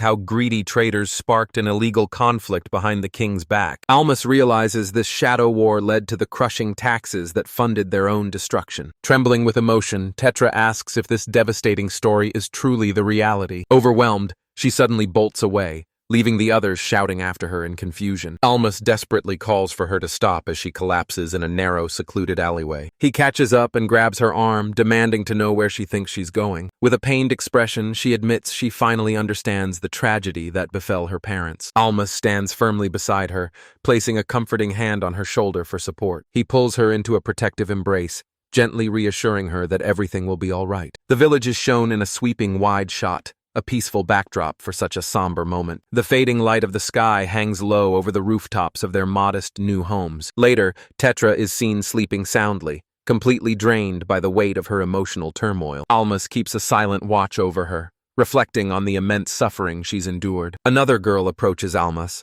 her voice laced with genuine concern for Tetra's well-being. A young boy remarks that it's incredibly rare to see someone as strong as Tetra break down. Almas explains that it's common for children to break down from nightmares or a deep sense of isolation. However, he admits to a concerned Ron that this is the first time he's ever seen her shed a tear. As the village carries on, 3 children are seen wandering down a quiet, sunlit street. Despite the somber mood, Almas confesses he's relieved she finally released her pent-up emotions. He knows all too well that suppressing such deep-seated sorrow is a poison to the soul. To protect her pride, he tells the group to act as if nothing happened when she eventually wakes. They agree, quietly returning to the fields to ensure her much-needed rest remains undisturbed. Left to his thoughts, Almas's gaze lingers, his mind heavy with the weight of new responsibilities. He realizes that for the sake of everyone's survival, he must meticulously plan their next move. The scene shifts to the heart of the Rose's kingdom, a sprawling city basking in the midday sun. A weathered sign hangs outside a prominent building, marking their arrival in the bustling capital. Turning to Yulia, Almas tentatively asks if she could arrange a formal meeting with her father. He waits with bated breath, his face etched with anxiety as he anticipates her response. Yulia is visibly stunned, caught off guard by the sudden gravity of his request. She eventually agrees, noting that her father is always eager to meet the people she keeps close. Almas' face hardens with grim resolve, knowing this path is one he can no longer avoid. Pointing to a map, he details his strategy to secure their future through a powerful political alliance. He acknowledges they can't hide behind the Griffin's protection forever. They need permanent security. Yulia lets out a soft sigh, the logic behind his desperate gamble finally sinking in. With a nod of quiet loyalty, she promises to follow his lead and fulfill his request. As they travel, Almas is awestruck by the massive estates lining the streets of this district. He soon recognizes the grand architecture, realizing they are heading straight for the royal palace. Horror sets in as he realizes exactly where Yulia is leading him, and he can't believe his luck. Suddenly, a formidable man with a sharp mustache introduces himself as Yulia's father. Yulia sheepishly admits she forgot to mention that her father is actually the king. Almas immediately panics, internally screaming that he isn't prepared to stand before royalty. He tries to regain his composure with a nervous cough as the king's intense gaze bores into him. Dropping to one knee, Almas formally introduces himself and expresses his gratitude for Yulia's friendship. The king tells him to drop the formalities, inviting him to speak as he would to any friend's father. He then reveals a touching detail. This is the first time Yulia has ever brought a friend home. The king explains that Yulia never had friends because she was always so consumed by her magic studies. Almas finally realizes she wasn't faking her frailty when he had to carry all her gear. However, the atmosphere shifts as the king transitions the conversation to a far more serious topic. He astutely deduces that Almas is secretly seeking an alliance with a powerful figure. A bead of sweat rolls down Almas's face as he realizes the king has read him like an open book. To his surprise, the king offers his full support, eager to help his daughter's very first friend. Almas agrees to explain his situation, though he decides to keep his reincarnation a total secret. A sweeping view of the capital city sets the stage for their high-stakes discussion. The king grimly acknowledges the weight of his role, taking responsibility for the children his people abandoned. Almas clarifies his position, stating he isn't looking for simple refuge or a handout. The king nods in understanding, confirming that he wasn't harboring any ulterior motives either. Then, to everyone's shock, the king drops into a deep, floor-touching bow before the young boy. Almas stands frozen, stunned that the ruler of an entire nation would humble himself like this. The king rises, his expression turning solemn as he prepares to make a formal proposal. He officially invites Almas and his people to become recognized citizens of his kingdom. He explains a specific law that grants a 5-year tax exemption for those developing new lands. Almas seeks clarification, asking if this truly means they won't face any immediate financial burdens. The king is confident that, within 5 years, the children will be fully self-sufficient. Gratefully, Almas bows his head and accepts, vowing to fulfill their tax duties when the time comes. With her father's warm approval, Yulia officially welcomes them to their new home. An overwhelming wave of relief washes over Almas now that their future is finally secure. He finally allows himself to smile, knowing the children now have a solid foundation to build upon. However, his peace is short-lived as he realizes the eventual weight of those taxes could still be a hurdle. Suddenly, the king's tone shifts, asking if any of the children belong to the fallen Ash family. Almas's silence is all the confirmation the king needs as he weighs the heavy implications. The king lets out a weary sigh, fully grasping the complexity of their circumstances. He then reveals that he has 3 specific requests of his own for Almas to fulfill. Almas is taken aback, questioning why the king is suddenly making so many demands. He quickly resigns himself to the situation, knowing he has little choice but to listen. The king's first request is simple. He wants a formal introduction to Almas's village for verification. Almas realizes the king's first request was simply a test to see if he was a threat. Next, the monarch asks that Almas remain a loyal friend to his daughter, Yulia. But the final request is a total curveball.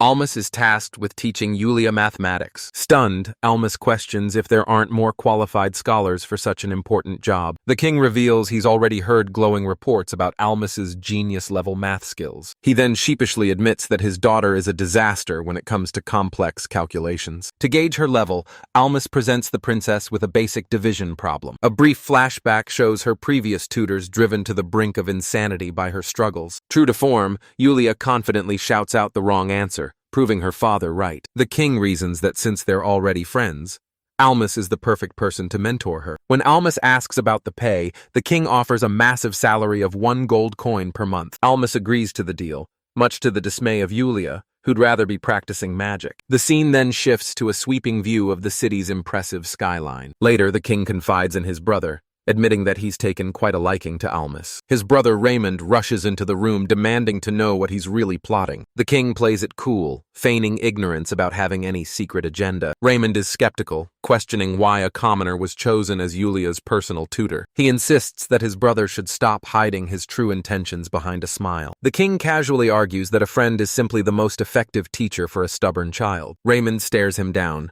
completely unconvinced by his brother's simple explanation. The king's expression shifts as he realizes his brother has seen right through his simple ruse. He finally reveals his true strategy, a long-term investment in the boy protected by the Griffin. Raymond is left speechless, stunned that he's referring to a creature of myth and legend. The king explains that the masses are easily captivated by stories of children raised by wild beasts. He notes that even their own subjects are suckers for such mysterious and legendary tales. Raymond realizes that keeping the boy close poses no threat, and could actually be a powerful asset. He exclaims that he finally understands the brilliance behind this masterclass in political maneuvering. The king admits he has no concrete plans yet, but he intends to monitor Almas very closely. Raymond praises his brother's incredible foresight, though the king humbly deflects the compliment. Elsewhere, a noble laments his utter failure to protect the influential Lago Ash family. He acknowledges that losing such a formidable ally is a devastating blow to their entire faction. However, he adds that the problem is far more complex than just the loss of one family. The true weight of his failure is revealed to be a total crisis of faith within their ranks. This disaster has caused the other grand families to lose all confidence in their leadership. The noble looks on with a mask of pure dread, sweat pouring down his face from the anxiety. He declares that their most pressing threat is a new alliance forming between neighboring kingdoms. He watches with fury as a rival king, Hermie, dares to march his troops into their territory. The king also grimly acknowledges the looming shadow of a dangerous figure named Hyena. He confides in his brother that their lack of male heirs makes their current situation incredibly fragile. The king tells Raymond to hide his pained expression, his mind drifting back to his late queen. He reflects on how his late queen left Yulia in his care before her passing, calling it destiny. He finds a grim irony in the fact that Raymond also lacks a male heir to succeed the throne. Raymond pleads with his brother to stop digging up such agonizing memories. In a panic, he suggests selecting a candidate from a branch family to marry Yulia. Right on cue, Yulia lets out a soft sneeze in the distance. The king calls out to her, concerned if she's catching a cold or feeling unwell. He reminds his brother that his only true wish is for Yulia's ultimate happiness. Overlooking the capital, the king shares a dark premonition of the kingdom's eventual collapse. He vows to find a solution while he still draws breath. His gaze drifts to Almas and Yulia,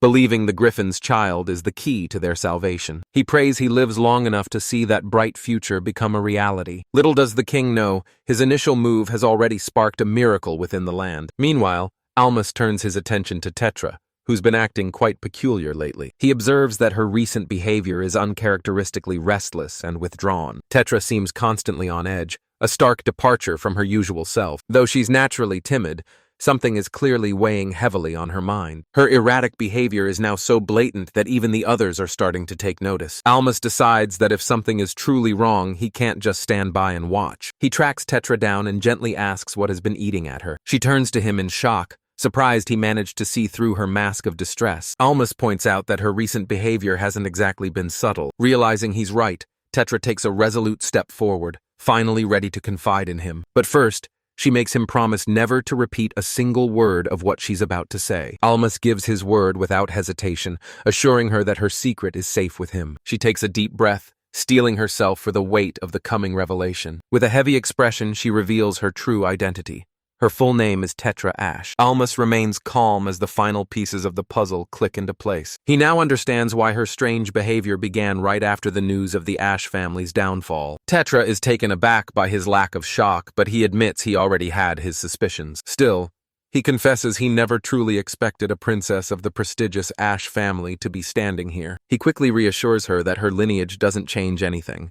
To him, she is still just Tetra. Tetra looks down, quietly absorbing his words of unconditional acceptance. A genuine smile finally breaks across her face as she thanks him, feeling a massive weight lift. Almas returns the smile, relieved to have eased her emotional burden. However, he then asks about the specific problem that has been weighing so heavily on her mind. Her face instantly darkens as she admits she knows her parents are truly gone. She confesses she held on to a desperate hope that they might have just been taken captive. Her expression twists with pure rage as she declares she can never forgive Robert Fermi. Clenching her fist, her resolve hardens, fueled by a burning desire for vengeance. Almas asks for clarification, wondering if Robert Fermi was truly the one behind her parents' deaths. Tetra confirms he was a trusted subordinate her father personally raised from commoner status. With cold conviction, she repeats her vow. She will never forgive him for his betrayal. A heavy silence settles between them as the weight of her words lingers in the air. Almas follows up with a difficult question,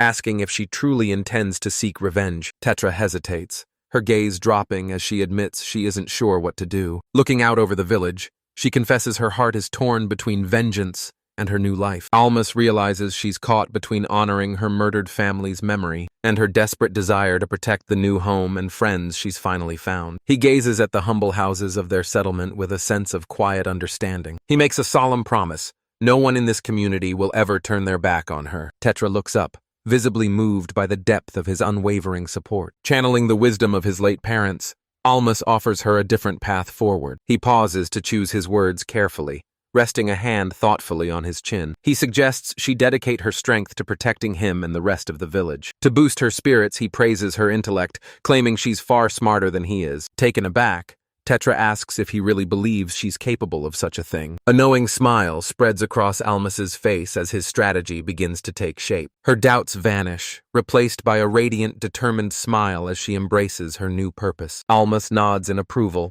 satisfied with the fire he's reignited within her. He makes one final request, sealing their new pact with a firm, decisive gesture. Blushing slightly, Almas earnestly reminds Tetra that she's precious to him and shouldn't shoulder every burden alone. Tetra gazes up at him, her eyes wide with curiosity as she processes his sincere words. Completely overwhelmed by the sudden declaration, she drops to a crouch, burying her face in her hands to hide her beet-red cheeks. Almas watches her with a look of pure confusion, failing to grasp why she's reacting so bashfully. He naively reasons that since they share a bond like siblings, there shouldn't be any room for such awkwardness. To ensure his sincerity truly reaches her, the narration notes he is speaking in his native Adelnian tongue. Tetra realizes that if she doesn't find her voice now, she'll never forgive herself for being a coward. Steeling her resolve, she prepares to lay her heart on the line with a confession of her own. Squeezing her eyes shut, she begins to pour out her feelings of deep affection for him. But the mood is shattered when a cheerful Soyeon suddenly pops up,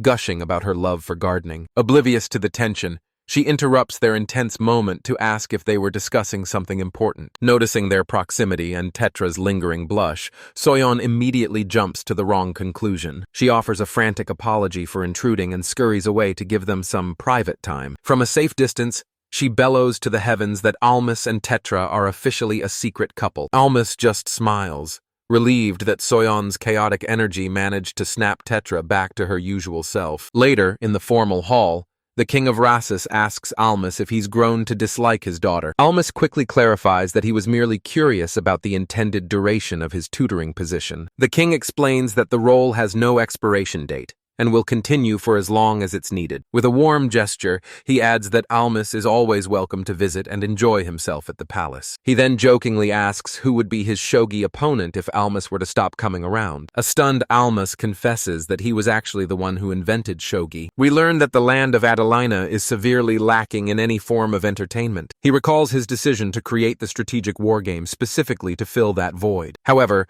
a young woman points out that the game is far too easy to replicate for a profit. Almas is momentarily floored by her incredibly practical and accurate observation. He realizes that this world has no concept of patent laws to protect his intellectual property. Since the design was so simple, anyone could copy it, making direct sales a dead end. His strategic pivot was to gain prestige instead by presenting the game to the king. The king remembers that moment fondly and cordially invites Almas to take a seat. Almas reflects on how shogi might just pave the way for a lucrative future career. Shifting back to the present, he turns his attention toward Uria's current circumstances. He asks the king if Uria lacks friends simply because she hasn't had the opportunity to meet anyone. With a heavy heart, the king confirms that Almas is indeed her one and only friend. He vaguely mentions an old dispute with another family that resulted in her social isolation. The king dismisses the idea that Uria is only allowed to have politically beneficial friendships. He explains that commoner girls are usually just too intimidated by her royal status to approach her. Almas observes that Uria doesn't seem like the type of person to ever flaunt her authority. The king wholeheartedly agrees,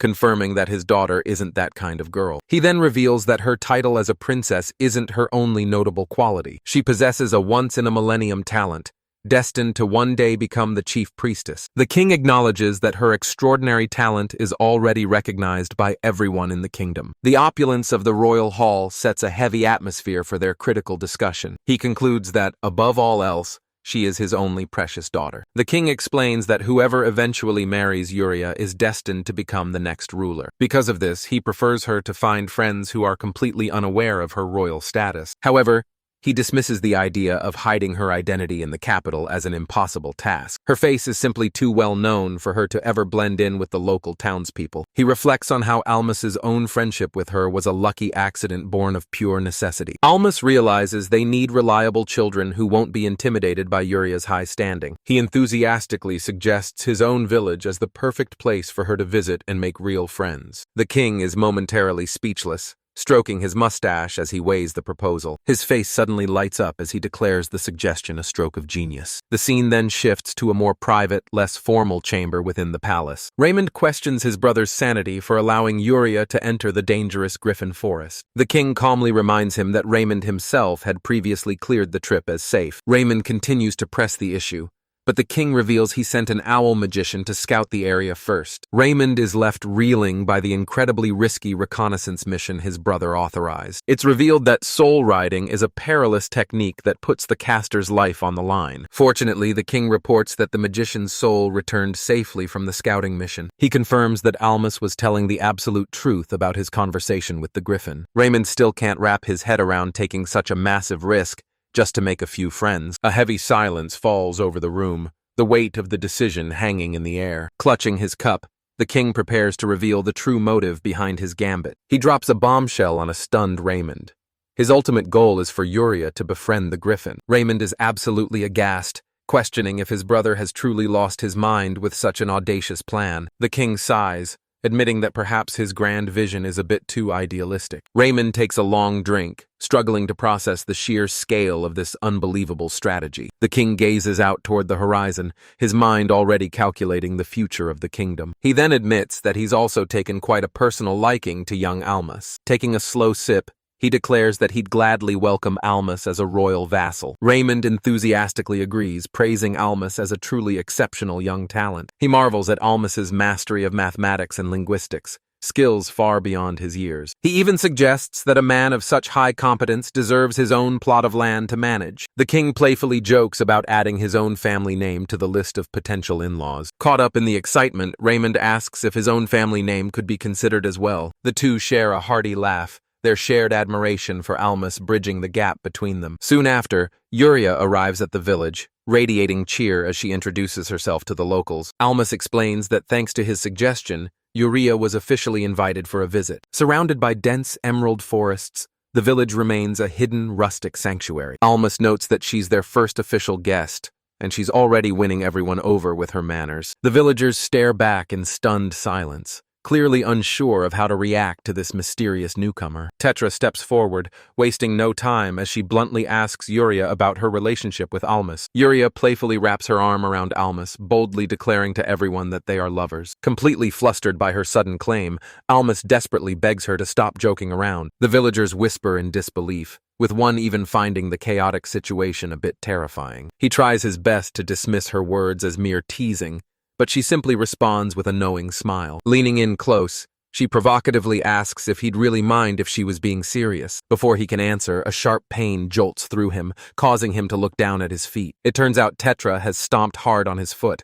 her jealousy finally boiling over. She glares up at him with her cheeks puffed out, radiating a sense of silent, adorable fury. Wincing in pain, Almas pleads with her to calm down and not be so angry. We then see the volume's cover art, featuring Almas holding an axe alongside a determined Tetra. The chapter's title page appears, written in an elegant, ornate vertical script. Returning to the scene, Almas continues to beg the fuming Tetra to forgive him. A wide shot reveals the humble and peaceful layout of their rapidly developing village. A heavy sound effect emphasizes the sheer force behind Tetra's jealous stomp. A burly, muscular man named Balton Pompey watches the commotion, leaving Almas feeling even more startled. He smirks to himself, jokingly commenting on how exhausting it must be to be so popular. Balton is officially introduced as Uria's personal guard, observing the chaos from a distance. Almas watches as the guard takes a long, casual swig from his flask, completely unfazed. With his wavy hair and light stubble, Bolton carries himself with an air of effortless confidence. Almas, the spiky-haired young protagonist,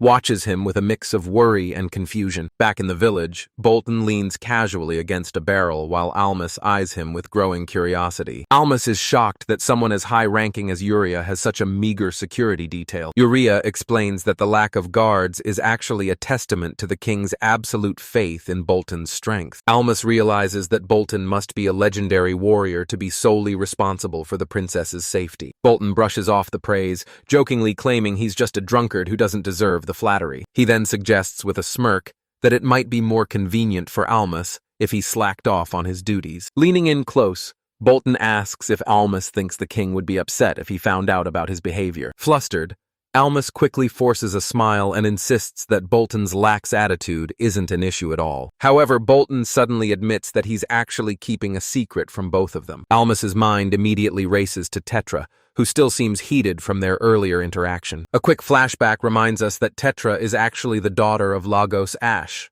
a close associate of the king. Deep down, Almas wants Tetra to return to the Rosai's kingdom, believing it's the best path for her happiness. But Tetra refuses to be a pawn in a political marriage, and worries about who would continue Almas's education. Almas knows it would be an absolute disaster if a man like Bolton ever discovered Tetra's true identity. We see another flashback of a younger Uriah and a 10-year-old Tetra during their formal social debut. Almas tries to reassure himself, hoping a drunk like Bolton wouldn't recognize Tetra after all these years. Bolton abruptly changes the subject, asking Almas what his long-term plans are regarding Uriah. Uriah cuts in, telling Bolton to drop the formal honorifics and just address her by her name. Bolton scratches his head, seemingly comfortable with dropping the formalities. He asks Almas about their next move, and Almas finally agrees to ditch the honorifics as well. Almas boldly proposes a new initiative, teaching the villagers the art of voodoo. Bolton is skeptical, questioning if Uriah's bizarre hobbies even count as playing. Almas admits that since Uriah prefers poisonous grass, normal childhood games are out of the question for her. He reveals his grander ambition, to grant the village true self-sufficiency through various skills. Almas notes that while he can handle teaching math, voodoo is a craft even he can't master. He hopes that some of the local girls might show a natural talent for voodoo mastery. Furthermore, he believes the men should learn how to defend against and counter lethal curses. This strategy would also help Uriah forge stronger bonds while securing a steady supply of caramel grass. Bolton pulls Almas aside, ready to drop a revelation of his own. He admits that he's a commoner too, making the stiff formal speech completely unnecessary. Bolton commends Almas for becoming a guard, noting that the king prioritizes talent over noble blood. Almas is genuinely shocked to learn about the kingdom's merit-based promotion system. He stands there speechless for a moment, letting the weight of the news sink in. Almas quickly regains his composure and nods, signaling he understands the stakes. Bolton predicts that by the time he turns 17, Almas will undoubtedly be recruited. He even hints that if Almas plays his cards right,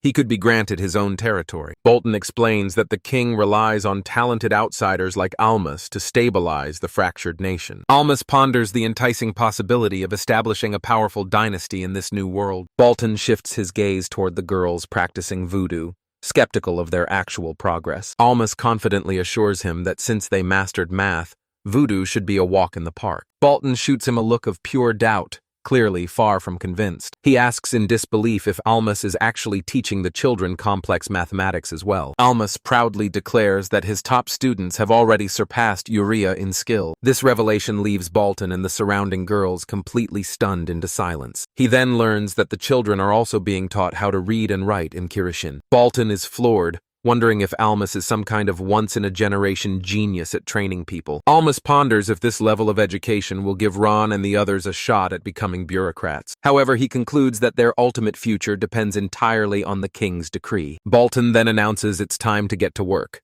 pivoting to ask about the village's unique farming methods. Almas is caught slightly off guard by the sudden and sharp shift in the conversation. He realizes that Bolton isn't just acting as a guard. He's also there to scout and observe the village. Almas explains that their system of crop rotation prevents the fields from losing their nutritional yield. Bolton takes it all in, eyeing a strange tool and jokingly asking to report the invention as his own. Almas identifies the comb-like device as a senbakoki, an advanced winnowing machine. Intrigued, Bolton asks about the machine's specific purpose, which Almas begins to detail. Overwhelmed by the ingenuity, Baltan marvels at the village's treasure trove of ideas, asking if Almas invented them all. Almas suggests that for better durability, the teeth of the senbakoki should be crafted from metal. When Baltan asks to take a winnower back with him, Almas offers up the failed prototypes for study. Bolton catches a new scent while observing the village's impressive pottery and charcoal production. He inspects a pot,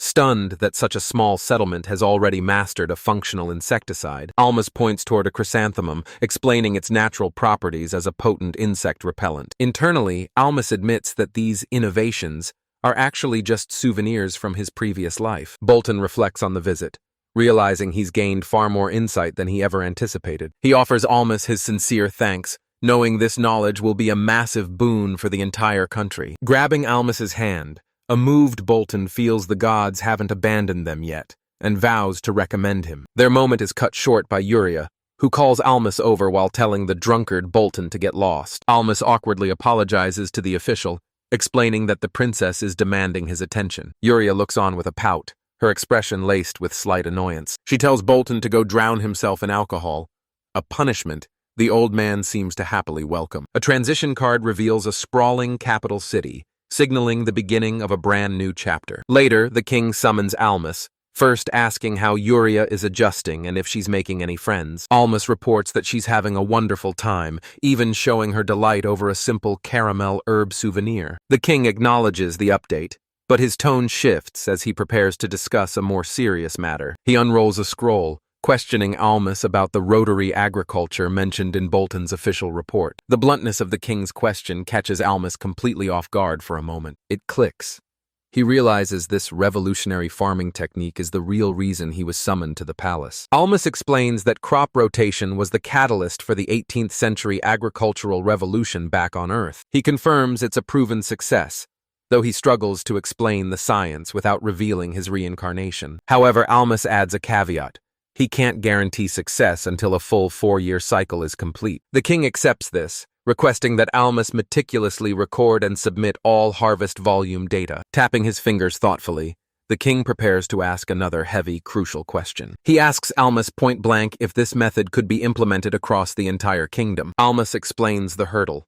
It would require abolishing common land, a political nightmare in Rasus. The king strokes his mustache, weighing the messy political complexities of his country's current system. Almas references the English enclosure movement, questioning if such a radical shift is even viable in Rosas. He highlights a critical flaw. The kingdom's military might rely entirely on self-funded peasant soldiers. The king confirms the risk. Stripping land from these farmers would effectively cripple their own army. In Rasus, a soldier's rank and role on the battlefield are dictated solely by their personal wealth. Those who can afford their own spears and shields are drafted to serve as spearmen. Only the elite who can afford the high cost of horses are permitted to serve as cavalry. Meanwhile, the poorest men with minimal equipment are relegated to the light infantry. This system allows powerful families to grow even more affluent through the spoils of war. The king notes that this is exactly why the Raz clan hasn't felt the need to aggressively seize land. Almas concludes that a slow, partial introduction of rotary agriculture is the most realistic approach. He notes that unlike England, Rosas's centralized power allows for more efficient top-down reforms. Almas realizes that acquiring more horses and cattle would drastically accelerate his village's progress. Shifting gears, the king offers Almas a formal reward for his invention of the senbakoki thresher. Suddenly,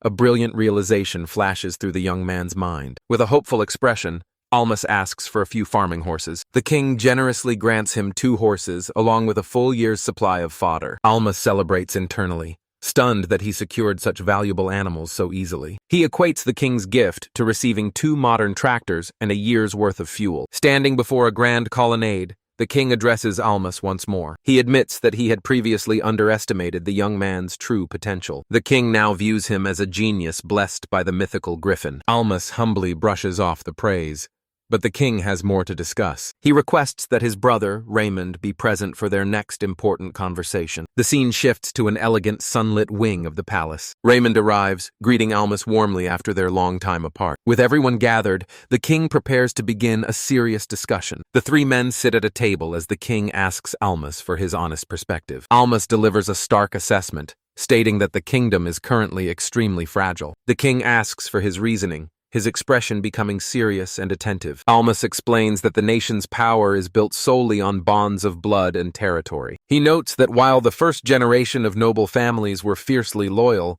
things have changed. Over the generations, this loyalty has diluted alongside their bloodlines. Almas concludes that their allegiance to the nation is slowly being stripped away. He points out that their land was inherited, rather than being granted by the current king. This fractured decentralization makes mobilizing for war or commerce nearly impossible. The kingdom's military and financial might is spread far too thin among these noble houses. A single rebellion from a powerful family could effectively paralyze the entire national military. Almas explains how petty local interests can stall vital national projects, like the construction of a dam. Furthermore, if these aristocrats have ties to foreign powers, it could compromise the kingdom during a war. As they listen, the king and his brother are hit with a sudden, dawning realization. The king quickly counters, assuring him that laws strictly forbid noble marriages with other nations. However, Almas points out a critical loophole regarding domestic marriages between the most powerful families. Both the king and Raymond are forced to admit this was a dangerous blind spot they hadn't considered. A simple diagram illustrates how a single spark of revolt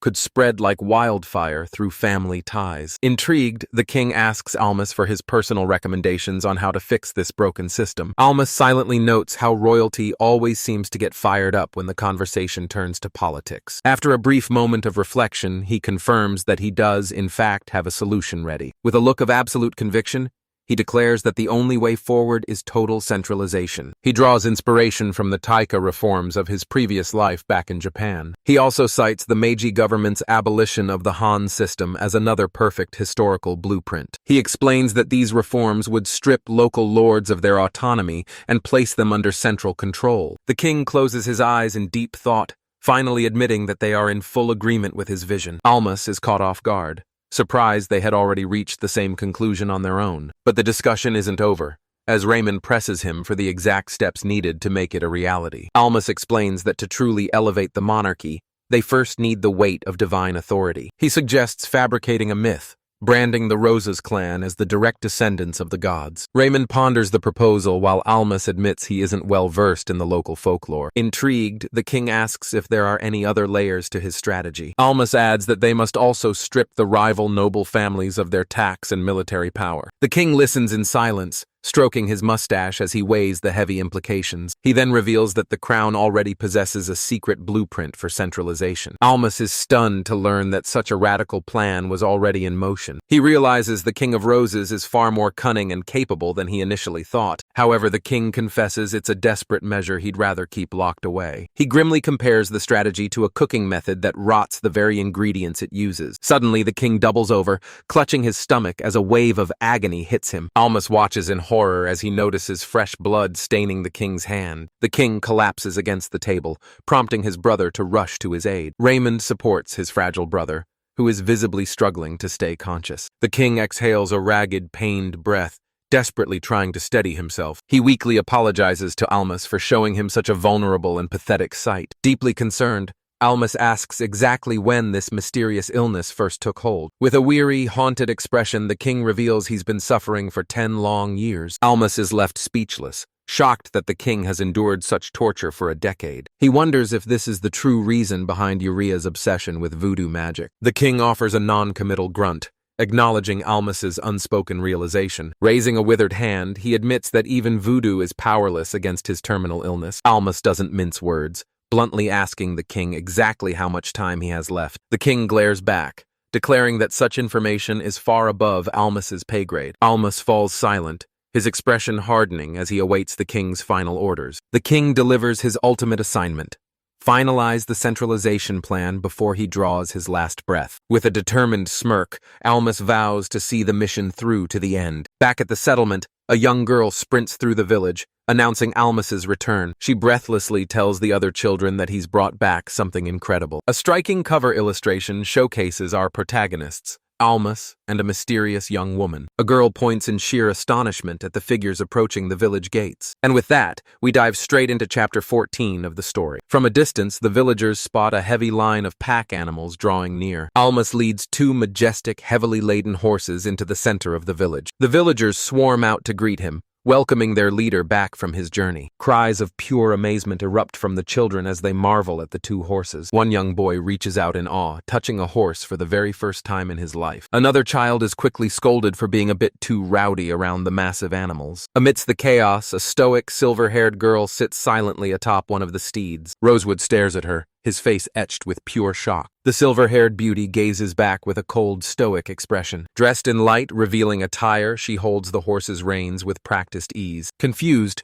Rosewood asks Almas who this mysterious girl is. Almas introduces her as Rhea, a slave he recently received. A flashback reveals Almas explaining his urgent need to master horse riding. He notes that true expertise is required to properly handle these powerful animals. In response, the king grants him a slave specialized in equine care. Raymond is then tasked with leading Almas to his new servant. The king approaches the girl to ask her name, which she reveals is Rhea. Back in the present, Almas gives Rhea a warm and cheerful introduction. Rhea responds in a cryptic foreign tongue represented by strange symbols. Rosewood is baffled, but Almas identifies the dialect as Germanic. Almas realizes the world is far broader than just the Adelian and Christian regions. He quickly explains the language barrier to the rest of the villagers. He then declares that in their village, Rhea is to be treated as an equal. Rosewood is stunned by Almas's incredibly progressive and welcoming decree. Sensing the tension, Almas playfully asks Rosewood if he's already fallen for her. A flustered Rosewood frantically denies it, waving his hands in total embarrassment. Suddenly, a young girl in a headband rushes up, demanding to see what souvenirs he brought back. Gesturing toward his horse, Almas mentions that the saddlebags are packed with dried meat for everyone. One boy playfully offers a piece to a young girl who can't help but blush at the gesture. Almas watches the interaction, feeling the bittersweet pride of an older brother witnessing the first sparks of youth. As Almas guides his horse through the village, a towering figure approaches, hauling a massive load. It's a young man named Graham, proudly announcing that he's successfully hunted a wild boar. The surrounding villagers stare in absolute awe at Graham and his incredibly impressive prize. Stunned by his raw strength, a young boy asks who he is, prompting Graham to reintroduce himself with total confidence. Graham explains that despite his age, his peak physique is a necessity for mastering the art of the bow. Suddenly, Ruru bursts onto the scene in a bizarre, leafy outfit, boasting that she's actually the best among them. Almas questions her strange attire, but she explains it's specialized camouflage for voodoo tracking. Ruru proudly notes that Yuria, Soyeon, and Tetra also possess a natural affinity for voodoo. Almas smiles, proud of their growth, even though he admits he has no personal compatibility with voodoo. Feeling inspired, he rallies the villagers to use the new horses to triple the size of their fields. The community responds to his call with a powerful, unified roar of agreement. Later, Almas checks in with Tetra, who reports that the goats have successfully finished clearing the wasteland. He then delegates the next phase, horse-tilling, to Rhea and Rosewood. Unfamiliar with the newcomer, Tetra turns to him and asks exactly who Rhea is. Out in the field, Rhea is already busy preparing a horse with a massive piece of farming equipment. Tetra watches the process, her expression one of quiet curiosity and genuine puzzlement. She asks Almas about the strange contraption being dragged behind the horse. Almas explains that the king also provided a plow and a harrow for their use. Rosewood takes the reins, looking determined despite his clear lack of experience. Suddenly, the horse bolts forward, dragging the heavy plow with immense force. Onlookers are stunned by the sheer speed as Rosewood is dragged helplessly along. Rosewood screams in pain, struggling to maintain control over the powerful beast. Almas marvels at the raw horsepower, which puts their previous manual labor to shame. He realizes they must learn to ride quickly and get the second plow ready for action. One of the girls reminds Almas that he mentioned having another new project in mind. Almas reveals his plan to cultivate cannabis, catching the girl completely off guard. Yuria explains that while it's a narcotic, it is often used as a painkiller in voodoo. Almas confirms that recreational use of the plant is rare in the Adelina Peninsula. He also highlights the impressive nutritional value found within hemp seeds. Almas lists its agricultural benefits, noting it's a remarkably fast-growing annual plant. The girl assumes his primary goal is to produce clothing from the hemp fibers. However, Almas clarifies that he intends to use the fibers for something else entirely. He admits to experimenting with outfits, but reveals that isn't his ultimate objective. The mood shifts to their dire financial crisis as taxes rise and external support ends. Almas declares that hemp is the key to creating a revolutionary new product for the village. He announces he has a specific idea in mind and asks the girls to follow him. Once Once inside, he begins a presentation on the three main recording media used in Adelina. Almas gestures toward samples of papyrus, sheepskin, and wooden planks spread across the table. To demonstrate their flaws, he shows how easily papyrus cracks and splits when folded. He then notes that while sheepskin is durable, it's a prime target for hungry insects. As for wooden planks, they're simply too bulky and impractical for recording long texts. Finally, feeling a surge of nostalgia, he unveils a far superior medium: paper. The girls watch closely, hanging on every word of his presentation. Tetra raises a fair point, noting that demand will be low since most citizens are illiterate. Almas counters by explaining they'll sell wholesale to those who can write, like the king. He argues that a leader's duty is to record history, asking if that's enough to convince her. Tetra pauses, carefully weighing the logic behind his ambitious business plan. Almas adds that this industry will eventually give rise to a new class of skilled paper craftsmen. Won over by his vision for the future, Tetra gives him a bright, determined smile of approval. Heading outside, Almas explains that the first step involves submerging the raw materials in water. He leads them to a small, hand-dug pool where tree bark and hemp are already soaking. One of the girls asks if the water preserves the plants, but he clarifies that it's actually meant to soften them. He demonstrates how this process allows them to strip away the dark outer bark to reach the inner fibers. For the next stage of this intricate process, he adds crushed ash into a basin of water. He explains that the clear liquid resulting from this mixture is known as lye. Almas clarifies that the alkaline properties of the lye are what break down the tough plant tissues. He then instructs them to combine the bark, straw, and hemp with the lye and bring it all to a boil. As the mixture bubbles in the pot, one of the girls notes that it looks surprisingly like a hearty stew. When one boy asks for a taste, Almas quickly warns him that it'll only result in a massive stomachache. He then details the next steps, letting the mixture cool, washing it, and then soaking it overnight. A quiet, starry night settles over the rustic village while the raw materials soak. The next morning, Almas begins the laborious task of pounding the softened pulp with a mortar and pestle. An eager Ron quickly jumps in, offering to take over the strenuous work for his leader. Meanwhile, Almas starts preparing starch from wheat flour, a process far simpler here than in his previous world. He meticulously blends the starch glue with the pulp to finalize the base material. When a girl asks if this murky liquid is the paper, he explains it's just the foundation for the final product. He then unveils a specialized mold called a paper tray, designed to drain away the excess water. Using a ladle, he carefully pours the thin, milky mixture onto the tray's mesh screen. He gently shakes the tray back and forth, ensuring the fibers settle into a perfectly even layer. Tetra watches every movement, her eyes wide with wonder at the beautiful transformation. Almas explains that this delicate process needs to be repeated several times to get it right. Once formed, the damp sheets are carefully stacked on a simple rack to dry out. The group gathers to inspect the finished product, agreeing that it's a solid first attempt. However, Almas spots the flaws, noting it's a bit thinner than expected and caught some dust. Despite those minor imperfections, the onlookers gasp in awe as he holds a completed sheet up to the light. The villagers crowd around the table, marveling at the fact that this incredible creation is actually paper. They excitedly compare it to their usual materials, finding it superior in every conceivable way. Tetra's eyes light up as she realizes this new material is a goldmine ready for mass production. Seizing the opportunity,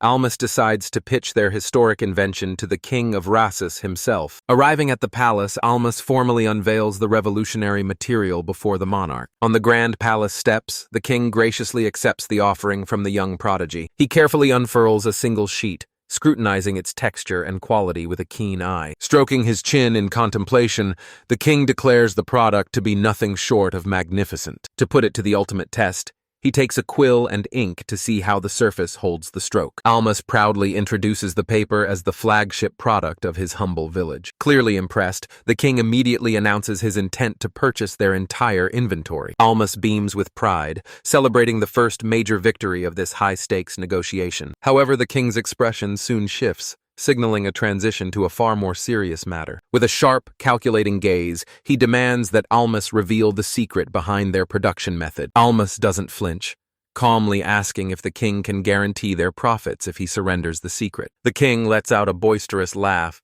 brushing off his intense interrogation as if it were a mere joke. He then lays out a formal decree, a 3-year contract dedicated to refining the paper's quality. Almas seeks to confirm if the king intends to buy their entire output collectively over those 3 years. The king reveals his true vision, transforming paper manufacturing into a powerhouse national industry. He entrusts the future development of this high-quality product entirely to Almas's village. With a stern, unwavering look, the king forbids them from selling their paper to anyone else. Standing in the grand hall, Almas bows, firmly accepting the weight of the king's terms. He's left reeling, marveling at the king of Rassis's incredible foresight. He realizes that the king's inherent paranoia actually ended up securing the village's financial stability. The camera pans across a breathtaking landscape of rolling mountains and dense forests. An entire year has flown by since Almas first struck his deal with the king. A lone figure in simple sandals treks purposefully along a rugged, rocky trail. Almas notes that the year of protection promised by the Griffin has finally come to an end. A montage showcases the village's impressive growth, highlighting their hard-won prosperity. Gazing at the horizon, he wonders where he'd be today without the Griffin's intervention. Reaching a secluded clearing, he calls out, signaling his arrival to the legendary beast. Suddenly, a majestic white griffin descends from the heavens to meet him. The beast touches down with a heavy thud, its massive presence dominating the entire grove. With a voice echoing with ancient authority, the griffin calls out to Almas. It commends him for his leadership, impressed that he kept every single villager alive. Almas thinks back to his friends, knowing their collective effort made this possible. Ever humble, he insists that he couldn't have achieved any of this on his own. The griffin brushes off his modesty, noting that Almas was the spark that ignited them all. It then asks if he still requires the divine gift of universal language. With a confident smile, Almas confirms he no longer relies on that power. He silently thinks of Rhea, but knows her situation falls outside their original pact. Fortunately, Rhea is already beginning to master the local Adelian tongue on her own. Another villager, Rosewood, is now passionately studying Rhea's native tongue, Germanic. Watching their interaction, a friend remarks on the incredible motivating power of love. Satisfied, the griffin announces its intention to reclaim the divine blessing. Its beak gently taps Almas on the forehead, beginning the mystical transfer. Almas experiences a strange sensation, as if something is being drawn from his very soul. With their business concluded, the griffin asks him to visit regularly as a token of gratitude. Almas looks up, listening attentively to the legendary creature's more personal request. The griffin specifies that for his next visit, he should bring plenty of alcohol. He cheerfully confirms the deal, fully understanding the terms of their new arrangement. The scene shifts to a panoramic view of the now bustling and well-established village. Almas makes his way back home, where a young woman eagerly awaits his return. She welcomes him back and asks how his meeting with the mighty Griffin went. He relays the Griffin's regards to the village, along with its specific craving for fruit wine. Rhea asks if this means his long-standing mission has finally come to an official end. Almas confirms that the village is now self-sustainable, reflecting on how far they've come. He recalls how this settlement was once nothing more than deserted, crumbling ruins. Now, he muses, it has become a sanctuary far more comfortable than the outside world. A village girl is seen laughing joyfully while finishing her daily chores by the river. He swells with pride, thinking about the immense effort everyone has poured into their home. Nearby, another girl is seen practicing alchemy, a testament to the new skills they've mastered. Their hunting skills and defensive prowess have also reached new heights. Surveying the flourishing town, he commends them all for their incredible hard work. Rhea's expression suddenly hardens as she instructs him to summon the entire village. She reveals that she has a critical announcement that cannot wait. The community quickly gathers in the main square, their faces filled with nervous anticipation. Almas addresses the crowd, revealing that he's finally confirmed some long-awaited news. He announces that this year's harvest in the Kingdom of Roses has been exceptionally bountiful. A young man named Rosewood asks his brother why such news matters to them now. Almas turns to the children, asking how many of them were originally born in roses. He then drops a bombshell.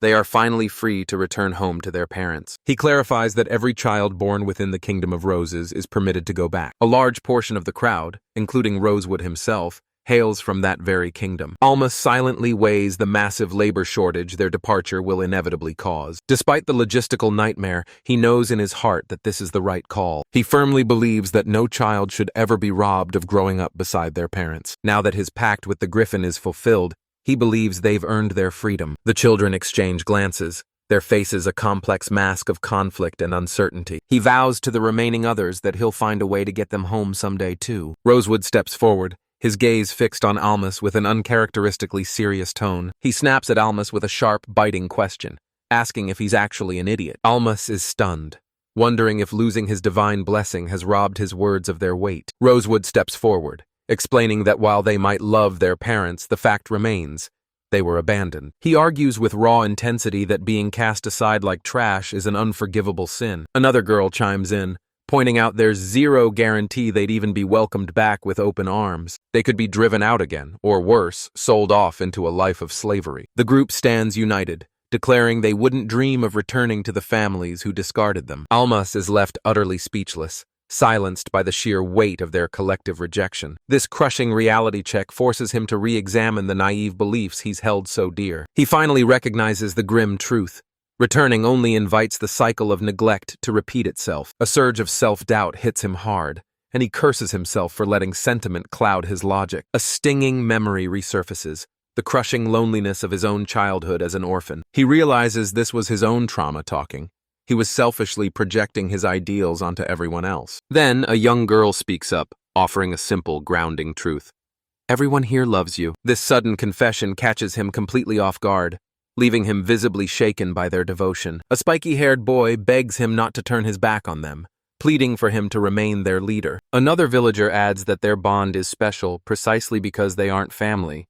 They chose to be one. A girl reminds him that this unbreakable connection is exactly why the village cherishes him. A heavy silence blankets the crowd as every eye watches him, waiting for his next move. A girl named Tetra throws down the gauntlet, demanding to know if anyone actually wants to leave. The spiky-haired boy follows up with a roar, asking who's ready to keep following their true leader. Instantly, dozens of hands shoot into the air in a unanimous show of support. Almas is stunned by the display, struggling to understand their sudden change of heart. He wonders why they no longer seem to be longing for their parents. The children continue to cheer, their resolve to stay by his side unwavering. He recalls a time when these same children would weep, desperately crying out for their families. Tetra smiles, explaining with pure sincerity that everyone here simply loves him. Her words finally cut through his confusion, and he softly whispers her name. The young girl asks if he's crying, a claim he vehemently denies while quickly looking away. Pulling himself together, he declares that he understands and will continue to lead them. The villagers erupt in a joyous roar, celebrating his decision to remain their leader. Later, a hint of suspicion crosses Almas's face as he reflects on the day's events. He mentions to one of the girls that the whole display felt suspiciously staged. With a playful wink, she admits that he saw right through their little performance. A boy explains that Tetra warned them that Almas had been looking uneasy lately. Another girl reveals it was actually Ron's idea to try and make Almas cry. Flustered, Almas jokingly asks Ron if he'd been rehearsing those dramatic lines. Gazing at his friends, he realizes just how incredibly fortunate he truly is. The title card appears for the series Isekai Kenkakuki,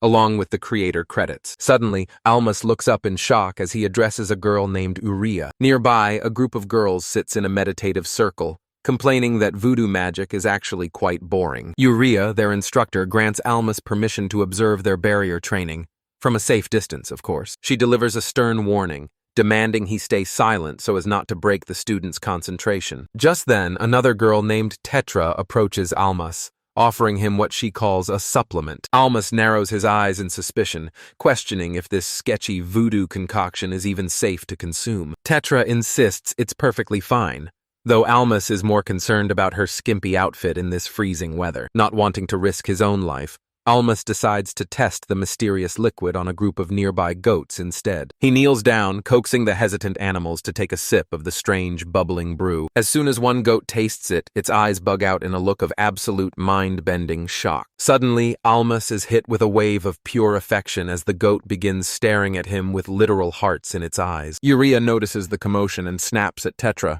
scolding her for losing focus during such a critical lesson. She continues her critique, mocking the fact that it took their weak hex hours just to wither a single tree. She explains that while she could kill the tree instantly, doing so would be a reckless and inefficient waste of mana. A girl named Ruru is dismissed from the session, though her exceptional monster detection skills still earn her some praise. Almas can't help but recoil at the putrid stench of the animal Ruru uses for her camouflage. He thinks back to her bizarre training regimen, which involves leaping between rooftops to mask her presence. An annoyed Ruru fires back, claiming it's Almas's fault for being such a terrible teacher in the first place. Uriah quickly shuts down the bickering, ordering Ruru to stay focused on perfecting her voodoo arts. Almas's mind wanders to Soyan's impressive soul possession technique, which he finds genuinely breathtaking. He imagines how glorious it would be to inhabit the body of an eagle and soar freely through the clouds. However, he's quickly brought back to reality, remembering how Soyeon hilariously tried to twist her head 180 degrees after possessing an owl. A sudden shriek rings out, and Almas can only watch the unfolding chaos with a pained smile. Yuria explains that Ron went out of his way just to tease the distraught Soyeon. After seeing the results, Almas concludes that voodoo magic is surprisingly bland and impractical. Determined to prove him wrong, Yuria focuses her energy to conjure a spell right in her palms. A small dark flame flickers into existence, drawing an impressed gasp from Almas. However, she admits that using magic for fire is a total waste compared to simply using flint. The tiny flame vanishes instantly, and Almas notes how fleeting the magic really is. He agrees with Yuria. The display was flashy, but the magic itself feels utterly useless. Tetra, on the other hand, is completely mesmerized and begs Yuria for another demonstration. Yuria agrees, sensing that Tetra has a specific idea in mind for this fire magic. The scene transitions to a peaceful village bathed in the glow of a full moon. In a dimly lit room, a girl stirs awake, grumbling about the ungodly hour. She wonders why Yuria summoned her so late, despite having her father's blessing to leave. Outside, Almas holds a torch of dark fire while admiring the stunning Adelnia moon. He reflects on his morning routine of waking the kids, a task that makes him feel more like a mother. Tetra is always the hardest to wake, yet she gets furious if she isn't the first one up. Before starting his chores, he decides to head to the river to wash his face. As he reaches the riverbank, he freezes, his eyes widening in pure shock. A sharp gasp escapes his lips at the sight of the unexpected visitor before him. A startled Tetra looks up from the water, glancing back nervously over her shoulder. In the soft pre-dawn light, Almas accidentally stumbles upon Tetra bathing alone in the river. Startled, she asks if he saw anything, and he frantically insists he only caught a glimpse of her back. She seems to buy his excuse, though she presses him to confirm he didn't see anything else. She then gestures to a mark on her hip, asking if that was the birthmark he noticed. Almas recalls seeing a faint shape in that exact spot as he was approaching the water. With a calm and steady gaze, she invites him to step closer and take a better look. He leans in, discovering an intricate tattoo-like design etched into her lower back. Surprised by the sheer complexity of the pattern, he asks if it's actually a tattoo. Tetra explains that this isn't just ink. It's the prestigious crest of the Ashmane family. Almas reflects on how tattoos were viewed negatively back in his old world in Japan. He realizes that in Adelnia, these marks represent a high social class and ancient power. She eventually snaps him out of his trance, telling him to stop staring and fetch her clothes. He realizes that up until now, he had only ever viewed her as a little sister or a daughter figure. Seeing her now, he acknowledges her growth and potential before stopping his wandering thoughts. As she dresses, she cryptically mentions she's finished an amazing project for him to see. Almas agrees to head back first, making his way to the village with a smoldering torch in hand. Later that night, the villagers gather by torchlight beneath the shadow of the moonlit mountains. Almas asks Yurio if the upcoming demonstration is related to Tetra's mysterious new invention. He notes with a dry smile that their bodyguard, Bartolo, is already fast asleep on the job. Suddenly, someone in the crowd shouts that Tetra has finally arrived to begin the show. Almas watches her approach, clutching a mysterious sheet of paper and wondering what she has in store. Tetra stands before the table, confidently announcing that she has something spectacular to show the group. Resting on the wood is a parchment bearing an intricate geometric symbol, drawn in a deep shade of red. When Almas questions the source of the pigment, Tetra calmly reveals that she used her own blood. She quickly brushes off his concerns about her safety, assuring him she treated the wound with care. She then instructs Ron to extinguish the lanterns, and he complies with a confident nod. Placing her palm firmly over the crimson symbol, she prepares to channel her mana into the spell. With a sudden sharp cry, she invokes the ancient magic, commanding the light to manifest. A brilliant flash erupts, momentarily blinding the group as they gasp at the sheer intensity of the glow. As the radiance dims, a smirking Tetra turns to a stunned Almas and dares him to give it a shot. He tries to protest, claiming he lacks the talent for voodoo magic, but she stubbornly insists he try. Almas reluctantly places his hand on the mark, and to his absolute shock, the light spell flickers to life. He stares at his hands in disbelief, struggling to comprehend how he managed to pull off such a feat. Yuria then steps in to explain the two core tenets of voodoo magic, beginning with the concept of soul power. She pauses the lecture for a moment, scanning her students' faces to ensure they're grasping the theory. She clarifies that any deficit in a caster's personal mana can be supplemented by an external source. This power can be drawn from ritual sacrifices, a sorcerer's blood, or even a rare hexing stone. Almas realizes this sounds familiar, recalling their previous lessons regarding the properties of hexing stones. Uriel continues, revealing that the second vital requirement is the raw skill and experience of the caster. She explains that voodoo is purely intuitive, as natural as breathing, passed down through rigorous practice and tradition. Almas processes this revelation as Yuria explains that elite mages can trigger it with a mere thought. She clarifies that while the blood provides the raw power, the symbol acts as the catalyst. Staring at Tetra, Almas finally begins to grasp the sheer magnitude of her incredible invention. He realizes she's condensed the entire complex process of light magic into a single, elegant symbol. Tetra confirms that this mark allows anyone to manifest the spell through pure mental intent. When a stunned Almas asks how she achieved this, she simply credits tireless trial and error. She presents a mountain of papers covered in dense equations, introducing him to arithmetic. She declares that math is the foundation of the universe, leaving Almas floored by her insight. With a proud smile, Tetra officially names her revolutionary discovery the magic formula. Almas is shaken, realizing this discovery will be etched into the history books forever. He sees that she's evolved voodoo from vague mysticism into a concrete, empirical science. He fears traditional mages might become obsolete, but Yuria quickly dismisses his concerns. Tetra agrees, noting that abstract things like human emotion can never be solved by equations. Almas reflects on the fact that even basic concepts like pi haven't been discovered in this world yet. He concludes in awe that Tetra is a once-in-a-generation prodigy for this revolutionary breakthrough. The villagers erupt in celebration, thrilled that anyone can now wield magic on the go. One of the boys, though clueless about the mechanics, can't help but shout about how cool it is. The men discuss how this births an entirely new discipline, distinct from traditional voodoo. Yuria agrees, noting that since math is the core, it should be treated as its own field of study. A beaming Tetra asks if she's really allowed to make that call, catching Almas off guard. Seeing his passion, Tetra backtracks and insists that Almas should be the one to choose the name. Almas takes a moment to consider, drawing inspiration from the RPG-obsessed culture of his past life. With a dramatic flourish, he enthusiastically proposes the name Sorcery for their new art. He explains his reasoning, wanting a title that distinguishes their craft from the world's existing voodoo magic. Tetra beams with pride, declaring herself the world's very first sorceress and claiming the title of progenitor. Almas watches her, feeling a wave of anxiety over her incredibly bold and youthful proclamations. As the title and credits roll across the screen, we reach the end of this pivotal chapter. A full year passes, revealing a newly fortified village protected by sturdy stone walls and a watchtower. The settlement has flourished, now featuring rows of houses and fertile fields where livestock roam freely. In the heart of the bustling village, a woman gratefully accepts a fresh basket of produce from a young child. The streets are now filled with the energy of villagers going about their daily routines and chores. While strolling through the grounds with Tetra,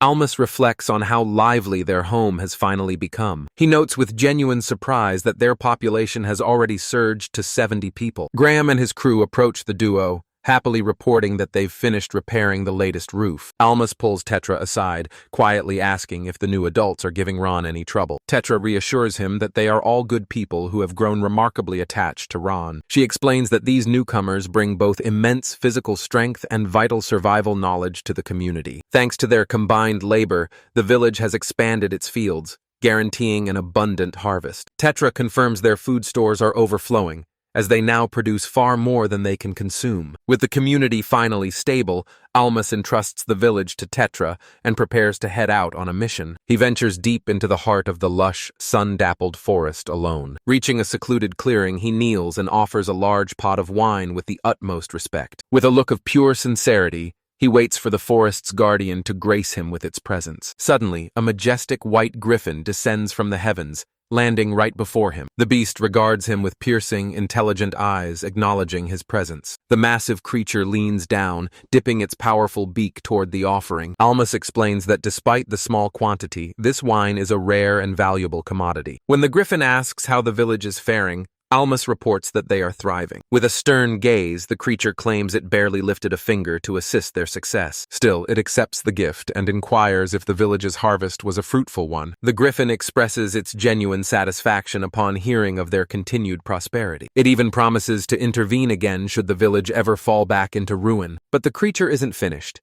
It has one final, crucial message to deliver. It vows to protect his descendants in times of great crisis, provided their character remains worthy. Almas is left stunned, overwhelmed by the weight of such a monumental long-term vow. He offers his deepest thanks, while secretly praying that such a desperate day never arrives. The Griffin agrees that a crisis would be a nuisance, urging him to ensure it never happens. With its message delivered, the beast takes flight, offering a parting gesture as it soars away. Almas returns home with the empty vessel, announcing his arrival back at the village. Tetra greets him with an overly affectionate and cheerful, "Welcome home, my dear." Almas is left utterly flustered by her unexpectedly intimate greeting. He demandingly asks when they even got married, but she just urges him to follow her quickly. Baffled by her sudden sense of urgency, he wonders if some kind of crisis has broken out. Suddenly, Ron appears and begins ushering their leader toward a large nearby building. He gestures toward the doorway, beckoning Almas and Tetra to take a look inside. The three of them peer through the entrance, their faces twisting into expressions of pure shock. Inside, they find a massive hall filled with dozens of people sitting silently on the floor. Almas stares in disbelief, struggling to comprehend where all these strangers came from. Tetra confirms there are 30 newcomers in total, much to his utter astonishment. She explains they arrived shortly after his departure and have been waiting there patiently ever since. Almas steps forward and asks if there's a representative among the group he can speak with. A man stands up, confirming Almas's role as leader before preparing to introduce himself. He identifies himself as Earl, the village head from the neighboring kingdom of Fermi. Earl explains that his entire group has been forced to flee from their home kingdom. When Almas asks if a famine drove them out, Earl reveals that Fermi is defenseless against curses. He explains that Fermi executed their voodoo magicians, leaving the land vulnerable to dark magic. He describes the crushing burden of rising taxes and the constant threat of execution hanging over them. At their absolute lowest point, a rumor reached them about this very forest. Word spread of a paradise where abandoned children lived happily under the protection of a griffin. Earl admits he never believed such a place existed, but Almas confirms they truly do live a simple life here. Ron muses that their fame might stem from selling high-quality pelts in the capital. A girl chimes in, suggesting they became well known for guiding lost travelers through the dense woods. Almas suspects their reputation skyrocketed after he introduced Shogi to King Roses. Getting straight to the point, he asks the newcomers if they're seeking a permanent home in the village. Almas watches them intently, his face etched with worry as he waits for their response. Suddenly, the entire group of refugees drops to their knees, desperately pleading for sanctuary. Almas is instantly torn, weighing the security risks and the logistical nightmare of housing so many people. Amidst the crowd, a woman calls out to a young girl named Ruru. Almas asks Ruru if this woman is a relative as she approaches the girl. The woman reaches out tentatively, her face a mix of desperate hope and crushing uncertainty. Ruru violently slaps her hand away, screaming at the top of her lungs for the woman to back off. Both the woman and the man beside her recoil, stunned by the girl's sudden explosion of rage. The surrounding refugees watch in confusion, whispering about what could have provoked such a reaction. Through tears, Ruru accuses the woman of abandonment, shouting that it's far too late to start acting like a mother now. During the council meeting, Soyeon makes her stance clear. She is vehemently against accepting the newcomers. She argues it's pure folly to jeopardize their relationship with Fermi for a group of total strangers. Ron scratches his head, grappling with the weight of the impossible decision laid before them. He eventually sides with Soyeon, bluntly stating that he simply doesn't like the idea of taking them in. Almas nods, acknowledging Ron's unwavering position on the matter. Meanwhile, Ruru listens to the heated debate from the sidelines, her face obscured by shadows. She sides with Ron, arguing they have no obligation to these outsiders. The rest of the villagers look on, witnessing a clear divide in their leadership. However, another girl speaks up, reminding them that they were once abandoned outcasts too. A boy with a hair clip agrees, insisting they must support one another in times of crisis. Almas's gaze softens as he notices a mother clutching her infant among the crowd. He realizes that many of the 30 newcomers are nothing more than innocent children. When he asks for Tetra's take, she admits she's against welcoming them for now. She fears this could be a Trojan horse, a ploy by Vermeer to destroy them from within. Almas understands her caution, She'll only give her blessing once trust is earned. He decides to head to Ferme to verify their story, leaving Ron in charge during his absence. Tetra insists on coming along, refusing to stay behind while the village's safety is at stake. Almas grants the refugees temporary shelter, but only if they follow his rules to the letter. He leaves them with a sharp final warning. Any suspicious behavior will not be tolerated. Their leader, Earl, expresses his deepest gratitude for this chance at survival. As they get ready to depart, a village girl stops to wish Almas a safe journey. Tetra watches the final preparations, her face still clouded with lingering worry. Almas tells Tetra to leave the delicate matter regarding Ruru to him for the time being. He then announces they'll be traveling by horse, catchingly Tetra off guard with his riding skills. At the stables, he calls out for Rhea to prepare a mount for their journey. With the horse ready, Almas prepares to set off and uncover the truth. His companion, Tetra, questions his decision, reminding him that he doesn't actually know how to ride. He confidently brushes off her concerns, explaining that he has a secret tool for the task. Tetra watches with growing curiosity, asking him what the strange object in his hand is. With a proud smile, Almas reveals a U-shaped metal device, identifying it as a stirrup. A quick breakdown shows how the stirrup attaches to a saddle, providing a vital step for the rider. Another girl, Rhea,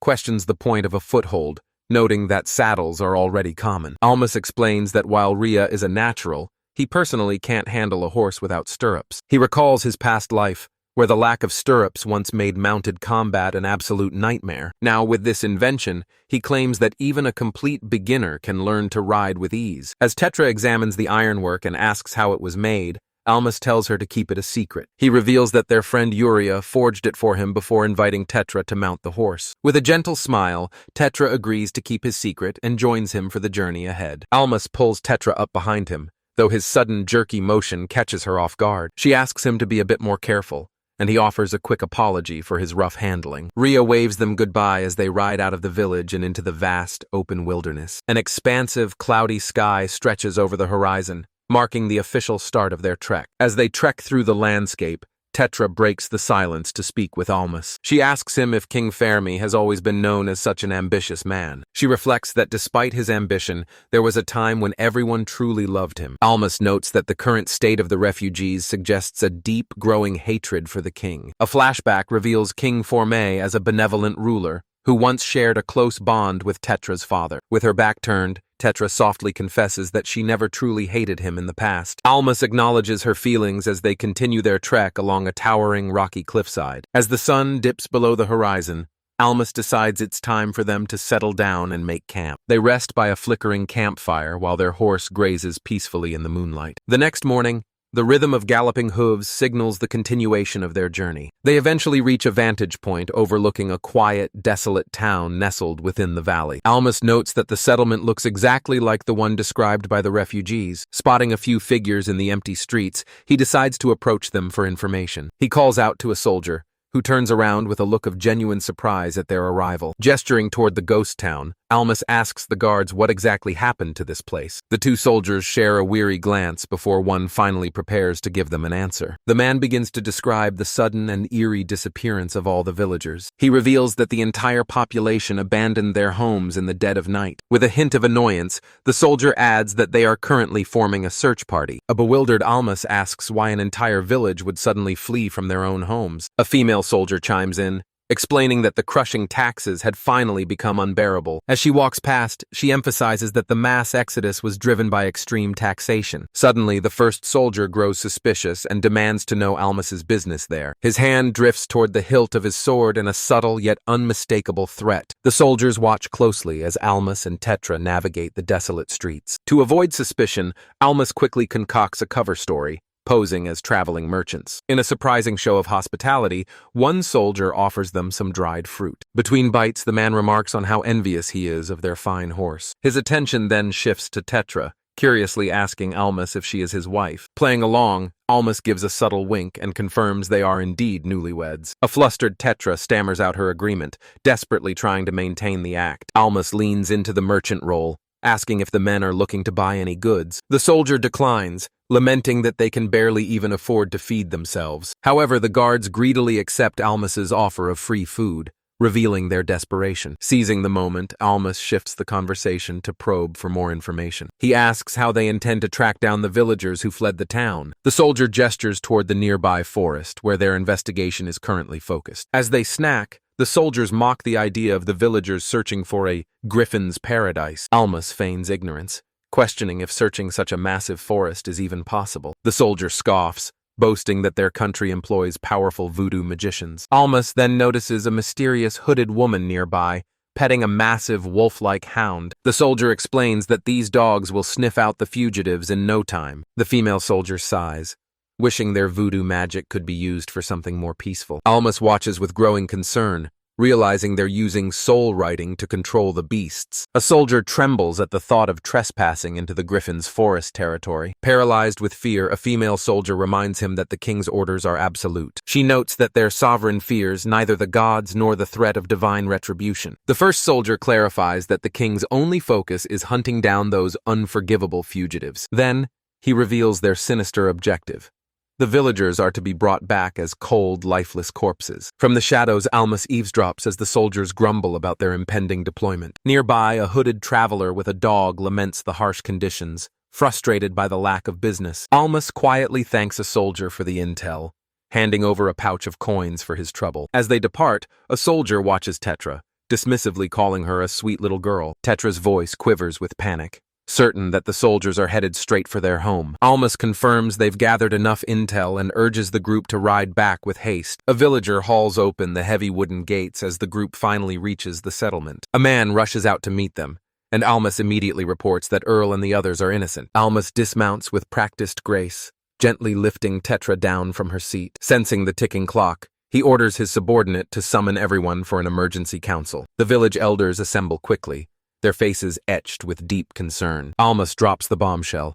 King Fermi's bloodthirsty army will be at their doorstep by tomorrow. Desperate, one man suggests they simply hand over the refugees to save their own skins. Leaning over a map, Almas explains that the king intends to make a brutal example of them all. A heavy silence falls over the council as the crushing weight of their reality finally sinks in. Almas makes it clear, if they hand over the refugees, the king will execute every last one of them. A nearby brazier crackles, casting a flickering glow over the anxious faces in the room. The council is left reeling, horrified by the king's sheer ruthlessness and cruelty. Almas steps forward, prepared to offer his own take on this dire situation. He declares they cannot abandon them, as they'll need every able body to stand against the king. Gesturing to a map, he notes their village is currently shielded by the dense, impassable forest. However, he warns that Earl's group managed to track them using dark voodoo magic. If the refugees are captured, they'll be forced to reveal the village's hidden location. Almas is certain that once the king finds them, he won't stop until everything is destroyed. He proposes absorbing the refugees, which would bolster their total strength to 100. With his strategy laid out,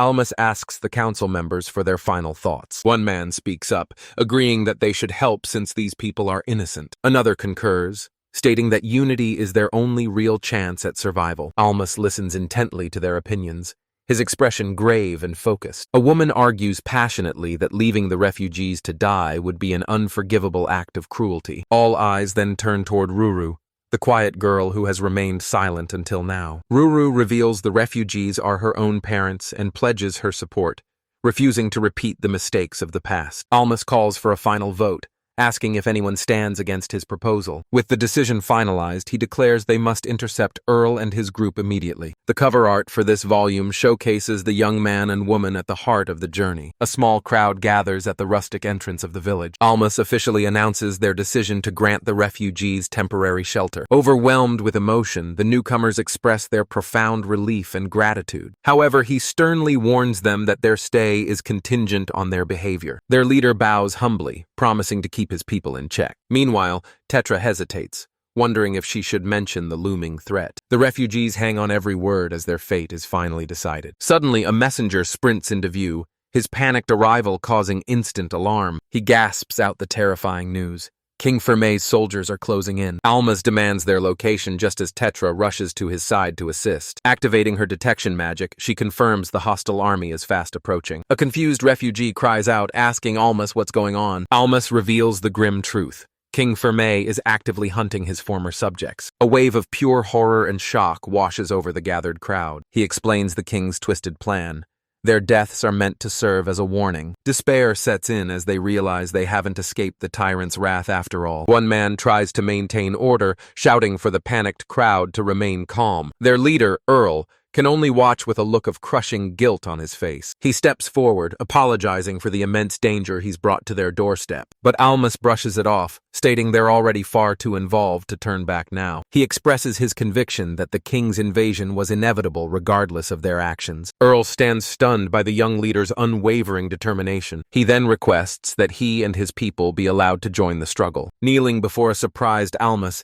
he solemnly pledges his loyalty. The other refugees follow suit, swearing never to forget this act of kindness. Earl offers the negotiation skills he honed during his years as a merchant. Almas is visibly intrigued by this unexpected offer of professional assistance. With a confident smirk, he officially accepts Earl's support. He instructs Earl and Tetra to follow him for an immediate strategy session. Under the shroud of night, the village prepares for the coming storm. Inside Almas's home, Earl politely inquires about their current situation. Almas declares that time is of the essence, and they must finalize their plan. He asks Earl for his expert advice on handling the upcoming negotiations. Earl explains that the key is making diplomacy seem more profitable than war. His first proposal is to arm the villagers and confront the enemy in the open. A concerned Almas questions whether such a bold move is truly wise. He points out the danger of unnecessary provocation and losing their home field advantage. Earl counters by noting the enemy commander's undefeated record. He clarifies that they must project enough strength to deter a full-scale assault. He explains that the dense forest will naturally limit the size of the invading force. Almas realizes they're staring down the king's most elite clan warriors. He knows the king would be devastated to lose even a single one of these men. Almas asks for their next move in this high-stakes negotiation. Earl explains they need to find common ground that satisfies both parties. With a grim expression, he outlines the weight of this diplomatic hurdle. Almas pauses to consider what King Ferme's true endgame might be. Earl puts him on the spot,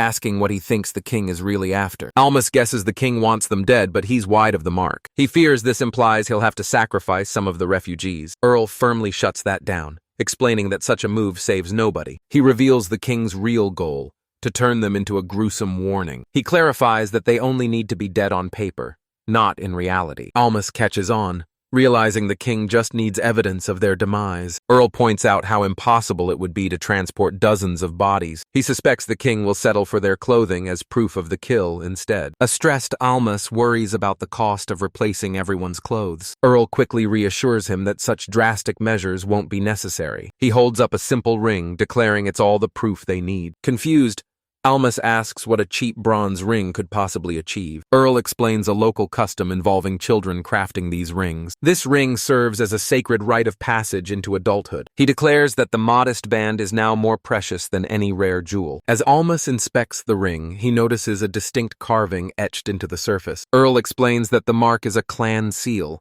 a symbol of their heritage. This seal is shared by every village in the region, serving as a sign of their unity. However, Almas secretly wonders if King Ferme will truly leave them in peace. Meanwhile, deep within a dark forest, the enemy army sets up camp for the night. A weary soldier grumbles in annoyance about the relentless hunt for the fugitives. The commander even admits he'd prefer a full-scale revolution over this tedious chase. A subordinate hesitantly asks if King Ferme truly intends to slaughter them all. With a cold, unwavering gaze, the king confirms his merciless command. The grim reality of their fate lingers heavily in the cold night air. Seated by the flickering fire, King Ferme reaffirms the order once more. The volume cover briefly appears, showcasing our two protagonists together again. Ferme explains that such brutality is a necessary deterrent against future deserters. A scout arrives to report that the preparations to invade Rassus are finally complete. Another soldier listens in silence, his expression one of tired resignation. King Ferme's eyes narrow with predatory focus as he processes the news. A soldier attempts to flatter the monarch,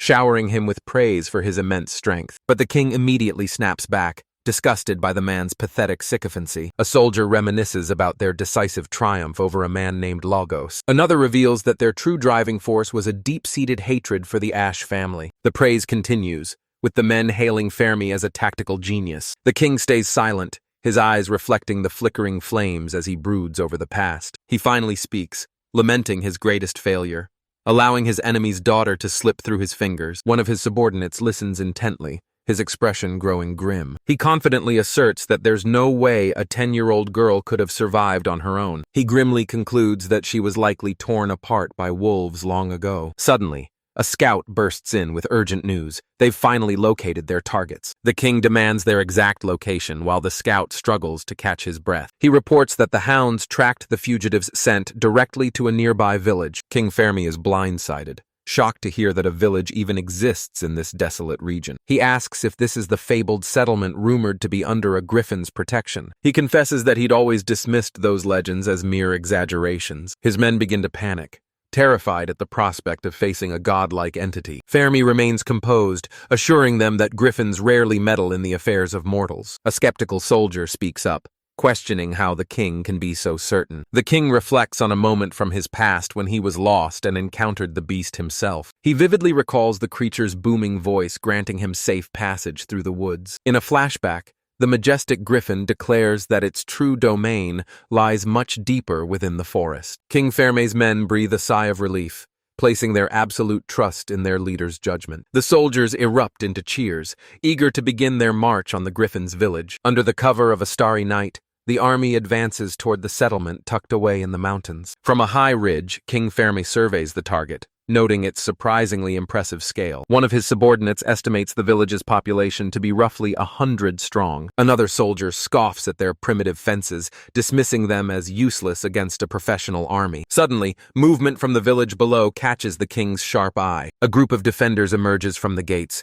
ready to stand their ground against the invaders. A soldier stands by his warhorse, watching as the villagers begin to form a defensive line. Seeing the defenders armed, one of Ferme's men asks for the order to strike. However, the king holds his forces back, hoping to avoid any needless bloodshed. Suddenly, a lone figure takes a resolute step forward, leaving the safety of the village line. The mysterious individual walks out alone to face the entire gathered might of the army. Ferme's subordinates watch in shock as they realize only a single person is approaching. The young boy, Almas, walks steadily across the no-man's land, separating the two forces. King Ferme lets out a shout, demanding that the boy identify himself immediately. Without flinching, the boy introduces himself as Almas, the leader of the village. The king repeats the name, his gaze narrowing with intense and suspicious scrutiny. Almas acknowledges that the king has come to hunt down the refugees from his own land. He defiantly refuses to hand them over, vowing that he won't stand by and watch them be slaughtered. King Ferme chuckles, genuinely intrigued by the boy's audacious defiance. The king proposes a parley, but on one condition: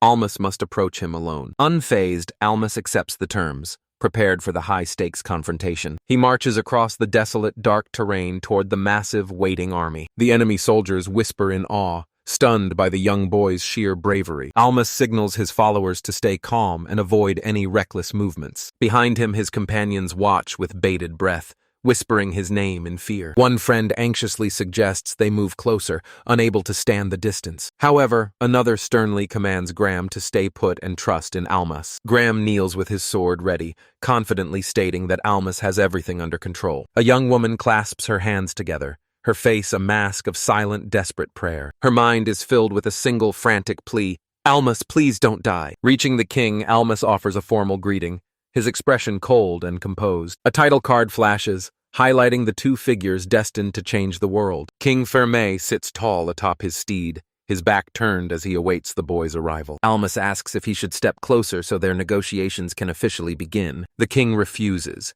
admitting he wouldn't feel safe with Almas standing any closer. Almas lets out a knowing smirk, amused by the mighty king's blatant caution. Ferme demands to know why Almas is risking everything to protect these fugitives. Almas simply explains that his village is small, and he needs all the people he can get. The king shuts him down immediately, declaring that no fugitive can be allowed to escape unpunished. Acknowledging the king's point, Almas quickly pivots to a different strategy. He asks if the king would be willing to simply feign their punishment instead. As proof of their demise, he offers their rings, the very symbols of their status as Fermi villagers. King Formian's expression shifts, becoming cold, thoughtful, and calculating. Stroking his chin, the king mulls over the proposal before firing back with a greedy counteroffer. He demands the rings and every single possession the village owns in exchange for their lives. The king insists this is a fair trade, claiming he's being generous by sparing them. Alma's companion notes that this is exactly the kind of blatant greed Earl had warned them about. Almas protests, pleading that the village will starve if they are stripped of everything. He raises his hand, preparing to deliver a desperate ultimatum if he's forced to do so. One of his followers catches the movement, recognizing it as their prearranged signal. Back at the village, men armed with torches stand ready for the final command. Almas keeps his hand high, his gaze locked firmly on the opposing king in a silent standoff. He declares that if pushed any further, they will burn their own village to the ground. The king just scoffs, pointing out that they'd likely starve to death either way. With a smug look, he expresses his doubt that Almas actually has the resolve to follow through. However, the king pauses, sensing the boy's unwavering determination for a brief moment. He makes a final offer, demanding 70% of everything they own. Alma's friends can only watch in silence, drenched in sweat as the tension reaches its peak. Even the king's own men seem caught off guard by these new, steep conditions. Almas weighs the heavy cost in his mind, ultimately deciding that survival is worth the price. He officially concedes to the king's demands, agreeing to surrender their hard-earned possessions. King Ferme lets out a satisfied grunt, relishing the fact that he's gotten exactly what he wanted. With the deal sealed, the suffocating tension of the negotiation finally begins to dissipate. As night falls over the village, the starry sky offers a peaceful backdrop to a crisis narrowly avoided. Outside, the villagers gather in the moonlight, their faces etched with quiet reflection and lingering worry. Inside, Almas collapses into a seat, breathing a massive sigh of relief that they avoided a bloodbath. Tetra asks what their next move is, and Almas reveals his plan to seek counsel from King Rosas. However, his friends worry if the king will even bother helping them after everything that's happened. Almas reminds them that this is exactly why they pay taxes, to ensure protection in times of need. Just as he prepares to set out, he's stopped by Earl, the leader of the refugees. Stunned, Earl asks if Almas truly has a personal connection with someone as powerful as King Rosas. He asks to join the journey so he can explain the refugees' plight to the king himself. Almas hesitates, crossing his arms as he carefully considers the weight of the leader's request. Ultimately, he declines, asking Earl to stay behind and look after the village for now. But just as Almas turns to leave, another voice cuts through the air, stopping him in his tracks. Tetra steps forward with a look of pure determination, declaring that she's coming along too. Caught off guard by her sudden resolve, Almas asks if she's absolutely certain about this. Standing tall beside her friends, Tetra explains that she's spent a lot of time soul-searching lately. Almas studies her, taking in the quiet but unshakable resolve in her eyes. With a warm smile, he agrees to accompany her on this dangerous journey. He leaves the village in the hands of a trusted friend who eagerly steps up to the task. As they prepare to set off, Tetra calls out to him from atop their steed. She's unnerved by the surrounding darkness, but he promises her the sun will soon rise. Together, they gallop through the moonlit wilderness on a single horse. During the ride, Tetra confesses that she's spent her entire life fleeing from her past. Almas listens in stunned silence, completely blindsided by her sudden honesty. She admits her fear of King Ferme and her desperation to protect her people from ruin. Visions of suffering commoners fuel her sense of duty to end their misery. She reveals her true identity as the final descendant of the noble Ash family. Almas falls silent, finally grasping the crushing weight of her ancestral legacy. He gently comforts her, insisting that her life belongs to her alone, not her name. He argues that the sins and duties of her family shouldn't dictate her future. There's no reason for her to shoulder such a grueling burden all by herself. Almas offers a firm nod of reassurance, trying his best to ease her troubled mind. Tetra gazes at him with newfound clarity, finally embracing her lineage as a part of her soul. She vows to settle the score with King Ferme so she can finally walk her own path. Seeing her ironclad determination, Almas accepts her choice with a supportive smile. As they charge through the night, Almas makes it clear that their path forward is set. As the sun begins to crest over the horizon, its first light spills across the distant peaks. Almas shields his eyes from the glare, excitedly gesturing toward the breathtaking view for his companion. But beside him, Tetra is dead silent, her face a mask of unwavering, serious determination. She doesn't look away, steeling herself to deliver words of monumental importance. Turning to a confused Almas, she firmly declares that there's one last thing she needs to say. She makes a solemn vow.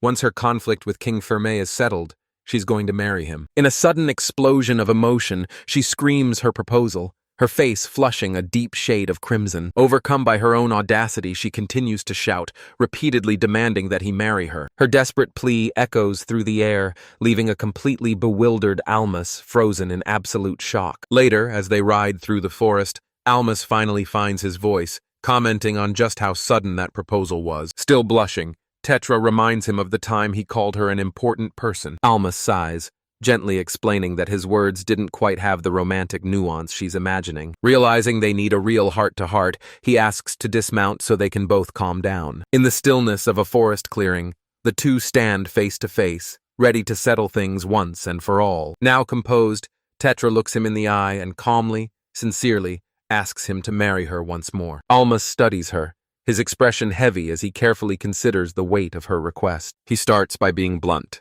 He has always looked at her as nothing more than a little sister. That familial bond, he clarifies, is the same one he shares with Ron, Soyeon, and all the other children. He describes his connection to everyone in the village as being part of one big family. But after a long pause, he begins to wonder if it's finally time to rethink that perspective. He reminds her that marriage is a lifelong vow to remain by each other's side forever. It's a profound commitment, he emphasizes, and one that can't simply be undone. Getting flustered, he notes there's another vital aspect they need to address. He awkwardly mentions that marriage means starting a family, but she confirms that's exactly what she desires. Her blunt honesty leaves him stunned as a soft blush creeps across her cheeks. She pushes him further, demanding a straight yes or no to her proposal. Instead of answering, he counters with his own questions, starting with whether she truly loves him. A flustered Almas admits he does, his face turning a deep shade of crimson. She then asks if he finds her to be a wonderful girl, and he wholeheartedly agrees. When she asks if he believes she'd be a great wife, he gives her a firm affirmation. Finally, he turns the tables and asks if she'll marry him,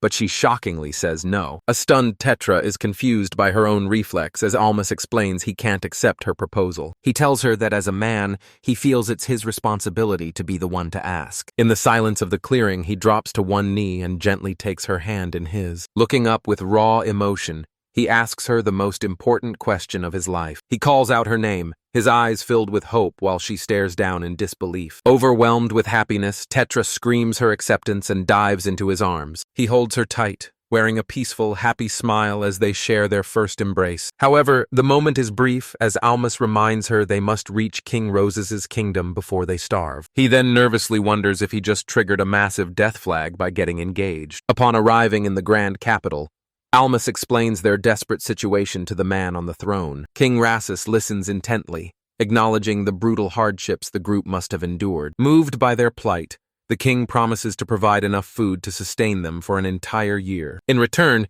he asks them to look after other refugees, a deal Almas is more than happy to accept. The king admits he's relieved their village survived, noting with a smirk that he still needs his taxpayers. His gaze then shifts toward the silent girl standing at Almas's side. Stepping forward with quiet confidence, Tetra prepares to address the monarch directly. She greets King Rosses by noting that it's been quite a long time since their last encounter. Confusion washes over the king, as he has no memory of ever meeting this girl before. She clarifies that they met a decade ago when he visited the prestigious Ash family mansion. Instantly, the king's warm smile evaporates, replaced by a look of sharp, sudden alarm. He sharply dismisses her claim, his face hardening into a mask of cold suspicion. Almas grows tense as heavily armed guards begin to flank the king from the shadows. The king delivers a chilling ultimatum.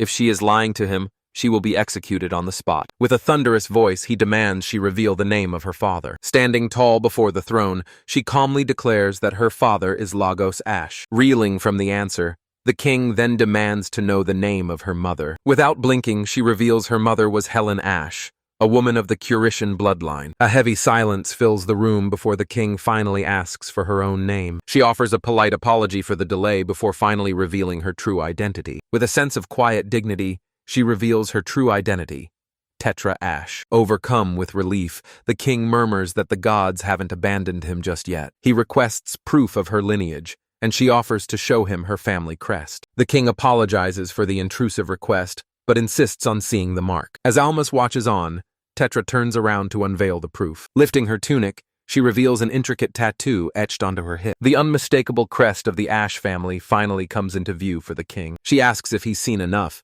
causing the flustered king to apologize for staring. Next, the king asks for her ring, which she pulls from its hiding place. Almas is stunned, realizing this is the first time he's ever even seen the heirloom. A flustered Tetra begins to explain exactly where she's been keeping it hidden. She admits the guilt of owning a gold ring led her to bury it for safekeeping. She even confesses she would have sold it if their situation had turned truly desperate. The king clears his throat, cutting through their private conversation. He impatiently tells them to stop their lover's spat and just show him the ring. Both look away in embarrassment as they prepare to present the artifact. Almas adds that they also possess the family seal, a direct gift from the king himself. The king looks surprised while Almas questions the seal's true significance. Tetra carefully unwraps a small cylindrical object from a cloth bundle. Almas notes that the seal appears to be some kind of personal stamp. The king examines the small seal, his expression turning grave and contemplative. He declares that a crest specialist will be summoned to authenticate all 3 relics. He vows to return the items immediately, provided they are proven genuine. Tetra offers a silent nod, accepting the king's stern conditions. Agart then announces the specialist's arrival,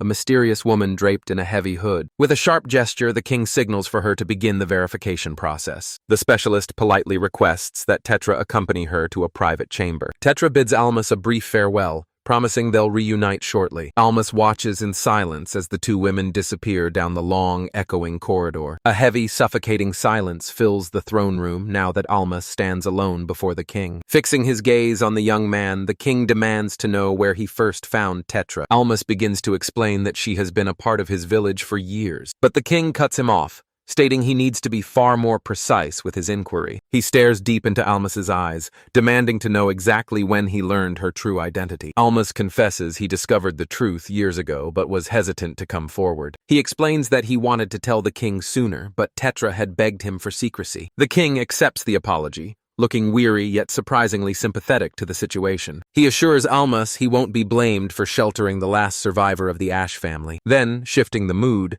the king asks a much more personal question about their bond. It's the classic interrogation, an old ruler grilling a young man about his feelings for the girl. Young Almas is caught completely off guard by the sudden, sharp interrogation. He boldly professes his vow to marry her, convinced that even a commoner can rise to wed a noble. With unwavering confidence, he claims this must be the true purpose behind his elevation to the peerage. Almas swears to give his absolute everything to become a noble worthy of her hand. The older man grows anxious, wondering how on earth he'll break this news to Urea. Sensing the tension, Almas asks if he just muttered something under his breath. Outside, the drifting clouds mirror the shifting atmosphere within the room. The man quickly dismisses the boy's curiosity, insisting he didn't say a word. He notes that uncovering the woman's true identity will be a time-consuming process. Pivoting the conversation, he asks Almas for progress on his previous assignment. Almas recalls the lesson on centralization, admitting he has at least a partial solution. Intrigued, the man urges him to share his thoughts,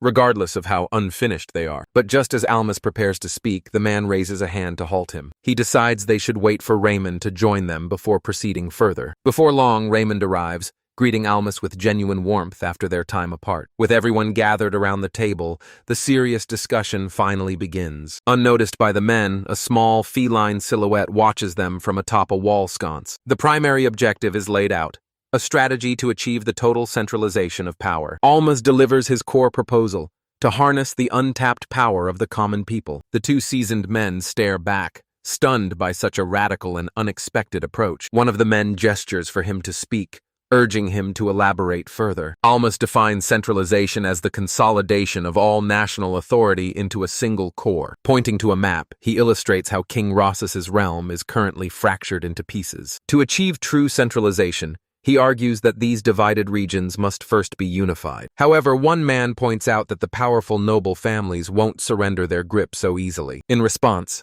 Almas proposes a calculated strategy to gradually strip the nobility of their political weight. Raymond then questions the specifics. How exactly will he weaponize the power of the common people? Almas explains the leverage. As the people's influence grows, the noble's authority will naturally wither. The king catches a major drawback, noting that his own absolute power would also be diminished. Almas nods in agreement, claiming this sacrifice is the most critical pillar of his entire plan. He suggests the kingdom adopt a new duty, becoming the ultimate guarantor of the people's rights. By championing the public, the crown can forge an alliance with the masses to suppress the nobles. The king listens in silence, carefully weighing this radical shift in the nation's political structure. Raymond starts to see the brilliance behind the strategy, realizing its fundamental potential. He visualizes the traditional struggle, the eternal clash between the rulers and their subjects. His eyes sparkle as he realizes the new dynamic: the royalty and the people united against the nobles. Almas adds that this gives the king a righteous justification to dismantle the aristocracy's influence. Just as Raymond gets swept up in the idea, the king interrupts with a sobering observation. He notes that this gamble only pays off if the people actually seek the crown's protection. Almas is confident, predicting that class conflict is inevitable thanks to the influence of a rival nation. He gestures toward the neighboring Carisian Federation, a nation thriving without a crown. He warns that their republican ideals are becoming dangerously seductive to the common folk. Skeptical, the king asks if this is merely a theory or an actual looming threat. Raymond steps in, confirming that the Federation's influence is already poisoning their borders. He points to the catastrophic uprising led by Robert Fermé as undeniable proof. His investigation proved the rebellion was fueled by massive support from the lower classes. This harsh reality is exactly why they must establish a centralized government immediately. However, the king wonders how they'll manage the elite families once their power is stripped away. Almas suggests creating the Nobles of the Robe, a new class designed to run the state bureaucracy. He outlines a strategic plan to summon these influential families to the capital for a new era. The strategy involves baiting them with inheritable land and clearing their mounting debts. They would also be granted seats in a royal court, retaining a semblance of political relevance. One official questions if such a court would undermine their goal of absolute centralization. Almas counters that hoarding all authority in one spot would only paralyze their response time. He concludes that the finer points of this new governance can be polished over time. The king is clearly impressed by the concept, while Raymond remains lost in thought. Turning to his advisor, the king sees Raymond frozen in a state of absolute shock. Suddenly, the king makes a life-changing proposal. He wants to adopt Almas as his own son. With an intense, eager gaze, he repeats the stunning offer to the young boy. Almas, whose confidence was just peaking, is left completely floored by the invitation. Overjoyed, the king declares himself Almas's new father. Raymond erupts in a fit of rage, demanding Almas leave the room at once. He barks at the boy to disregard the absolute nonsense he just heard. Lingering in the hallway, Almas decides to wait there for Tetra's return. His mind races as he tries to process the sudden, life-changing offer of adoption. Back inside, a fuming Raymond demands to know what the king is thinking. The king calmly begins to lay out his true and simple intentions. He reveals his shocking plan. He wants Almas to be the next king. Raymond stares back, his face frozen in a mask of pure disbelief. He questions his brother's sanity, but the king insists he's never been clearer. The king describes this radical move as their second-best option. Agitated, Raymond slams his fist onto the table in frustration. He reminds the king that Almas is nothing more than a 16-year-old commoner. The king counters, asking who else could possibly be fit to take the throne. He notes that while Raymond is the first candidate, he is unfortunately childless. This means Uria's future husband is destined to be the next ruler. Raymond identifies this man as Uria's fiancé, the influential Regard Diebel. He scoffs, claiming a random person off the street would be a better choice. The king reminds him that Regard heads the kingdom's second most powerful family. Raymond fires back that despite his status, the man is nothing but a fool. The king agrees, citing reports that Regard is a reckless and barbaric man. We see that Regard's mind is consumed by nothing but vice, specifically alcohol, women, and wealth. Driven by absolute conviction, Raymond declares that he refuses to serve under such a degenerate. However, the king warns that choosing any other successor risks plunging the entire kingdom into chaos. Raymond bluntly suggests a darker alternative. They could simply wipe out the Diebel family entirely. Shifting the conversation, the king poses a far more personal and agonizing question. He asks Raymond if he's truly comfortable handing Uriah over to a man like that. He then reveals a horrifying secret. Regard has already murdered 2 of his own wives. Raymond is left speechless, visibly shaken by this gruesome revelation. The king admits his own disdain for Regard and his desperate need to protect his daughter. Raymond weighs the options, noting that a marriage could unite the powerful Rouseys and Diebel families. This unification, he muses, would be the final piece needed to achieve total centralization of power. But he immediately doubts if a man as volatile as Regard would ever truly cooperate with them. The king listens to his brother's inner turmoil, his own expression growing grim. He leans against the windowsill, staring out over the capital in deep contemplation. He explains that Almas isn't just a backup. He is the perfect candidate for the throne. As the son of the Griffin, his spiritual influence will be enough to silence any dissent regarding his origins. Furthermore, his noble character and lack of political baggage would grant them total control. The king highlights Almus's innovative mind and vast knowledge as his ultimate strengths. He's confident that with the right experience, the young man will evolve into a legendary king. With burning conviction, the king vows to personally forge Almus into a ruler worthy of the throne. After laying out his vision, he calmly asks his brother if any lingering doubts remain. Raymond, however, points out the final hurdle, the critical unification with the Diable family. But the king drops a bombshell. A union with the Diables was never a possibility to begin with. He explains that Almus bringing Tetra Ash into the fold allows them to pursue their true objective. Luckily, Almus and Tetra are already in love, making a political marriage the perfect solution. The king outlines the plan. Almus, son of the Griffin, will officially marry into the Ash bloodline. Finally convinced, Raymond agrees that the public will enthusiastically embrace this succession. A glimpse into the future reveals Almus standing beside his beautiful veiled bride, Urea. Raymond declares that this union will finally unify the fractured Ashen Raz families once and for all. However, the king raises a finger, signaling one final non-negotiable condition to the plan. Raymond nods in agreement as the king decides to officially adopt Almus into the royal family. Deep in thought, the king covers his mouth as he carefully weighs the weight of the next step. He makes one thing clear.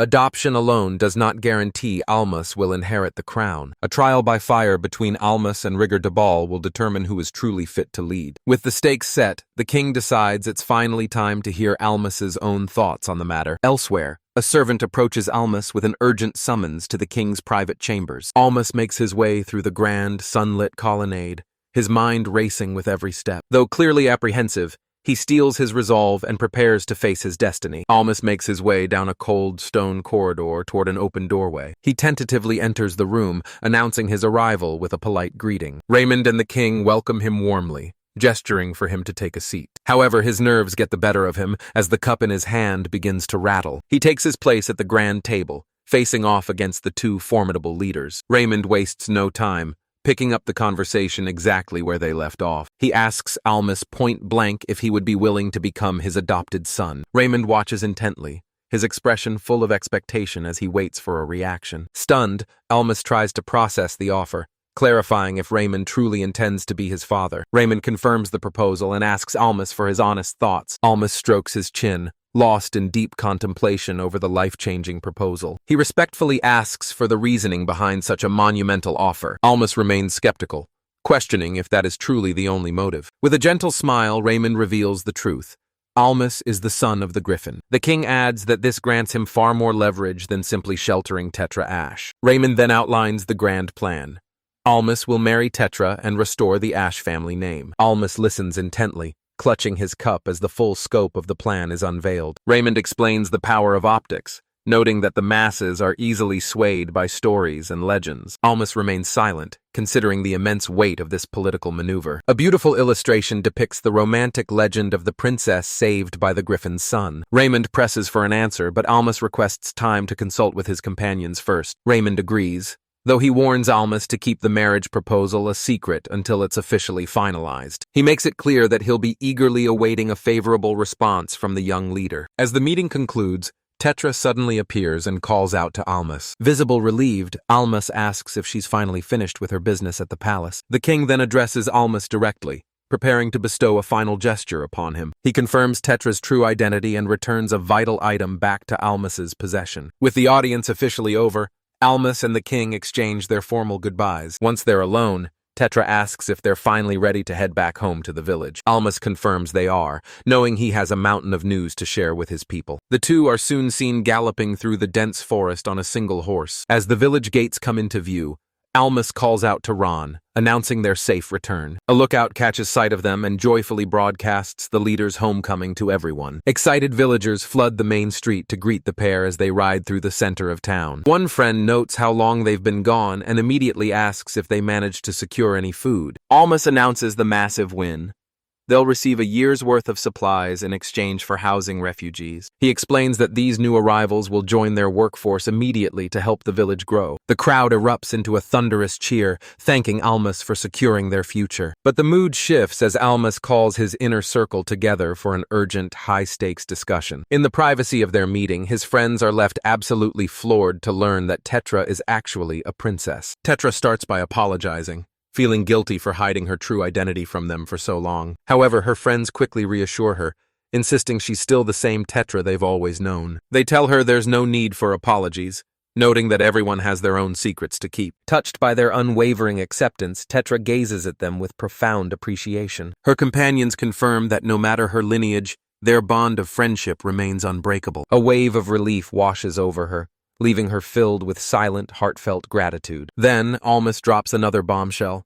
He's been offered adoption into the Duke's prestigious family. The group struggles to process the massive revelations regarding Tetra and Almas's new social standings. But shock soon turns to joy as they erupt in cheers, celebrating their leader's incredible news. One girl gleefully realizes that this promotion would essentially make them all royal retainers. Another is fired up, vowing to double down on her training to prove she's worthy of their new status. The reality of Almas joining the nobility as Princess Tetra's partner finally starts to sink in for everyone. Almas can only sweat drop, completely caught off guard by their explosive and positive reaction. He expected hesitation, but instead, he's met with an overwhelmingly celebratory response. He reflects on his lonely past at the orphanage, where a friend leaving was always a source of deep sorrow. Confused by their cheerfulness, he asks why they aren't trying to stop him from moving on. One girl simply tilts her head, asking why on earth they would ever want to hold him back from success. Another friend chimes in, wondering if Almas is actually the one second-guessing the adoption. Almas admits that while he's happy for the opportunity, he's still processing the change. Sensing his lingering hesitation,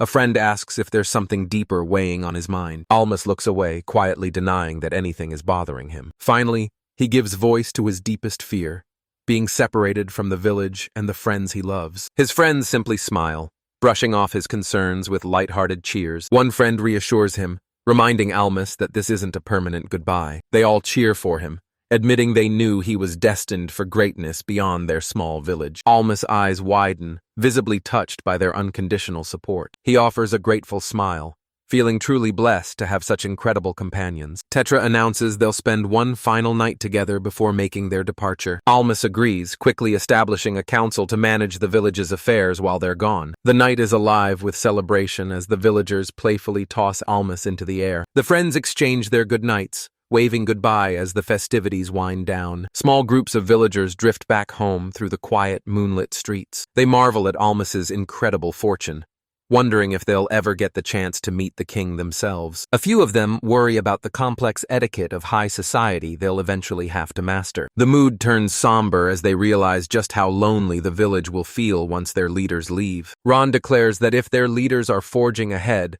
they simply need to work harder to catch up. They vow to protect the village with their lives, hoping to one day serve as Almas's loyal retainers. Suddenly, a boy is jolted awake in his bed by a bone-chilling scream. Back in the capital, Almas and Tetra officially accept Raymond's offer of adoption. With a firm, decisive tone, Almas declares that he's ready for whatever challenges lie ahead. Inside a grand hall, Raymond stands before a figure seated thoughtfully upon the dais. Overjoyed, Raymond insists that from this day forward, Almas must call him Papa. After a quick interruption, a flustered Raymond awkwardly corrects himself, suggesting the more formal father instead. Tetra then explains that her duties now lead her to the influential head of the Perm family. Taking charge, Tetra seizes a startled Almas, declaring they have plenty of work ahead of them. Raymond then drags Almas away, ignoring the boy's protests that his new papa is being a bit too rough. His first lesson begins immediately.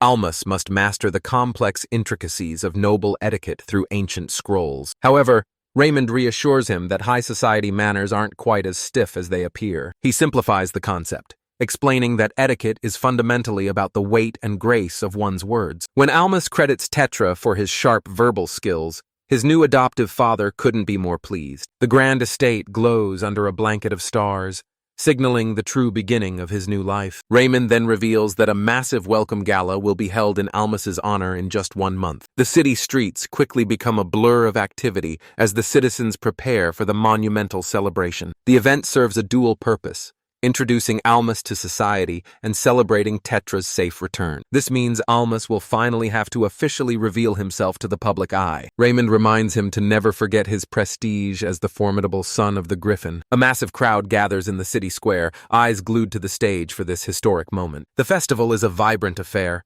overflowing with gourmet food, fine wine, and boisterous guests. Almas is seen navigating the crowd with ease, a genuine smile plastered on his face. Yet, amidst the cheers, a young woman in an ornate hairband watches him with a piercing, serious gaze. Later, Almas slumps against a pillar, completely drained by the suffocating social demands of the party. Suddenly, a familiar voice calls his name as Yuria appears, greeting him for the first time in ages. A flustered Almas admits that this is indeed their first real conversation since his arrival. Yuria expresses her absolute disbelief regarding the shocking news of Almas's exploits in Tetra. He can only offer a weary smile, explaining that it's a long and complicated story. A heavy, somewhat awkward silence lingers between the two as they stand together in the moonlight. Seeking clarity, he asks her how the Ross family and the general public actually perceive him. Yuria pauses for a moment, gazing out over the city as she carefully considers her answer. She reassures him that her family and the people have largely welcomed him with open arms. However, her expression shifts as she gestures toward a specific group,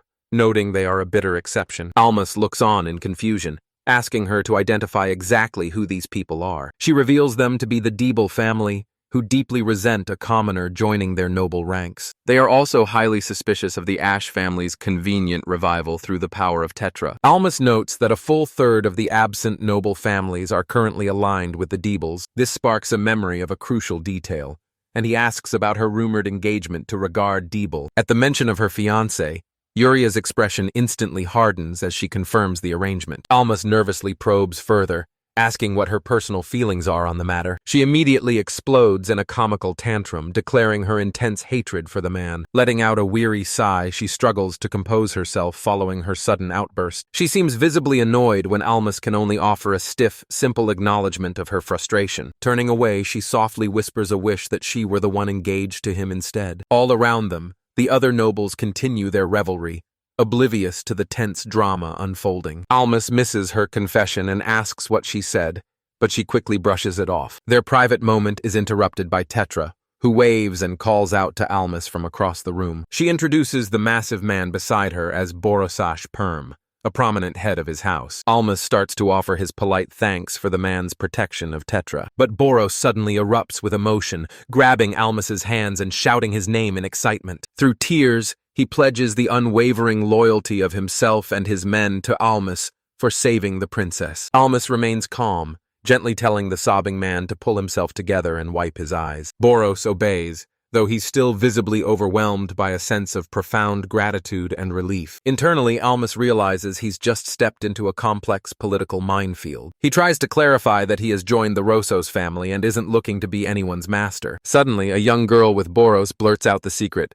Almas is going to marry Tetra. Her companion frantically tries to hush her, insisting that the news isn't public yet. This grabs Yuri's attention immediately, and she directly asks Almas if the rumor is true. Sensing the tension, Almas gives a sheepish smile as he prepares to give his answer. He admits it's true, though he clarifies that nothing has been officially announced. Yuri falls silent, processing the news while Tetra stands awkwardly by Almas's side. She eventually nods, solemnly promising to keep their secret safe for the time being. Both Almas and Tetra are left stunned by her uncharacteristically subdued reaction. Wearing a gentle yet pained smile, she offers her formal congratulations to the pair. Almas meets her gaze, his own expression remaining unreadable and somber. The tension snaps when another noble eagerly challenges Almas to a match of shogi. Soon, others chime in, desperate to test their skills against the game's creator. The grand party carries on under the midday sun, a mix of celebration and hidden agendas. Later, while on horseback, Ruru admits she never expected to be away for an entire month. Almas hopes things will soon stabilize, allowing them to return home more frequently. Ruru agrees, though her hesitant tone betrays a deep-seated worry for their village. Suddenly, a drunken Bartholo stumbles in, swigging from his flask as he greets Almas. Almas and Ruru can only watch him with a mixture of concern and growing annoyance. Bartholomew rambles about Almas's insane luck, bypassing the nobility to join the royal ranks. Slurring his words, he asks if Almas understands his struggle and demands some space. Ruru whispers to Almas, questioning if this man is actually useful, earning only a hesitant shrug. She then pivots to her true fear, the potential for civil unrest among the villagers back home. Bartholo scoffs at the notion of peace, declaring such a thing a total impossibility. He notes the massive population surge that occurred while their leader was away for so long. A situation like that, he concludes, is nothing short of an open invitation for chaos. As if on cue, a young girl's desperate scream echoes as she lashes out at her parents. Almas and Ruru instantly recognize the voice and realize they need to move fast. From a distance, the village looks serene,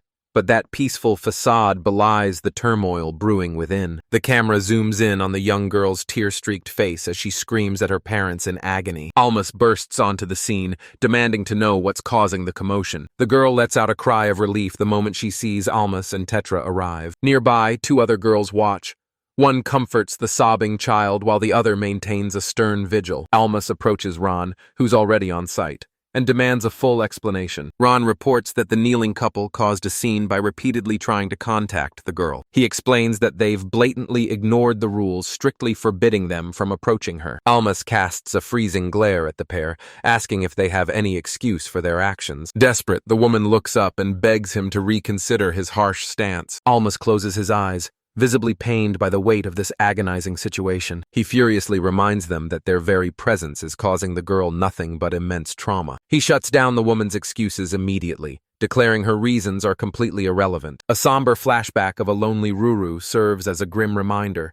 They abandoned her, and that fact is set in stone. He declares that even if Ruru could find it in her heart to forgive them, it isn't their choice to make. Left with nothing, the woman can only cry out his name in a final desperate plea. Suddenly, a hooded figure, the refugee leader, Earl, rushes toward the center of the conflict. Earl seizes the kneeling man, furiously demanding to know why he dared to break the law. Without a second thought, he strikes the man, calling him a fool for his reckless transgression. Almas, Tetra, and Bartholo watch in stunned silence at this sudden, decisive intervention. Earl forces the two refugees to bow their heads, begging for forgiveness on their behalf. With a weary sigh, the young leader Almas accepts the apology. He issues a final, stern warning.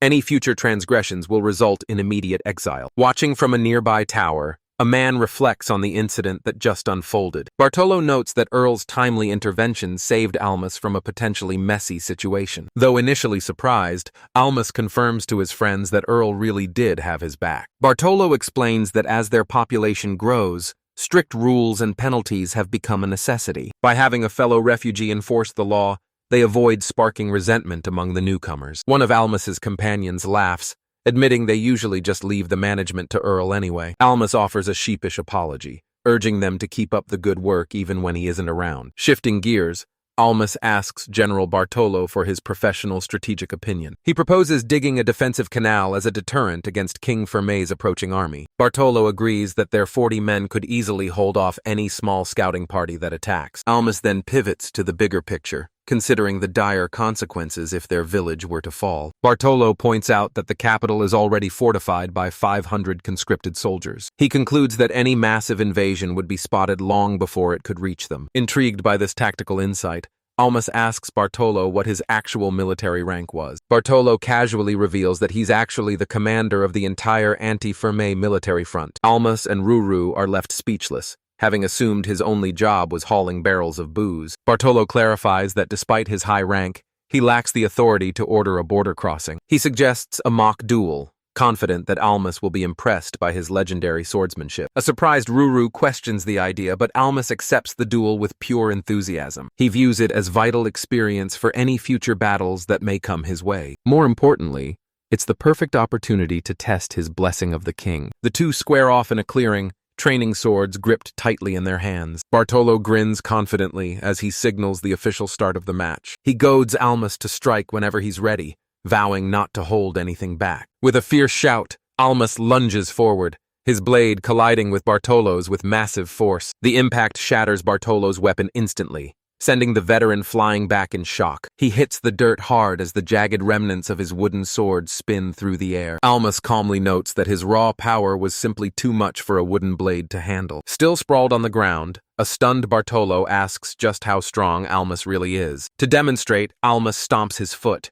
the sheer pressure causing the earth beneath him to shatter. Bartolo recalls Yuria mentioning that Almas possessed a powerful blessing. He realizes that even with his own blessing, he wouldn't stand a ghost of a chance. A group of onlookers, having witnessed the display, mockingly ask if Bartolo is even a soldier. Bartolo confirms his rank, confused as to why they're suddenly questioning him. The onlookers express their absolute awe, having now seen the rumors confirmed with their own eyes. Inspired by his power, they throw themselves to the ground in a desperate, passionate plea. The men declare their burning desire to fight alongside Almas and his cause. Almas watches, deeply moved by their sudden and earnest request to join his ranks. Smirking, Bartolo agrees to host a training session to gauge their true potential. Almas beams and readily agrees, urging the hopeful recruits to leave everything on the field. We transition to a sprawling military training ground, teeming with intense activity. Uriah explains to Almas that the army's unwavering morale stems from their pride as conscripts. Almas is awestruck by the sight of 1,000 soldiers training in perfect rhythmic unison. Uriah reveals she's here because their friends are undergoing their evaluations today. She gestures toward the archery range where the high-stakes testing is already in progress. Almas scans the ranks, noting their dedication, but Graham is nowhere to be found. Down on the range, the new recruits are struggling miserably to even land a shot. A pair of veteran instructors watch the pathetic display with visible disdain. Another arrow sails wide, thudding uselessly into the dirt far from the target. The instructors let out a collective sigh of frustration at the recruits' blatant lack of talent. One instructor barks at the men, wondering how seasoned hunters could be this incompetent. He grumbles aloud that this latest batch of recruits is a total disaster. His gaze then lands on a quiet, narrow-eyed young man named Graham. The instructor tears into Graham's form, mocking him and claiming he'll never hit a thing. Graham stays silent, maintaining a calm and razor-sharp focus despite the verbal abuse. Without uttering a word, he draws back the bowstring with effortless precision. The arrow flies true, piercing the absolute dead center of the bullseye. The instructor's jaw drops, left completely stunned by the flawless shot. Almas wonders if it was just beginner's luck, but Graham is already knocking his next arrow. Both instructors watch in stunned silence as Graham displays his god-tier precision. The second arrow whistles through the air,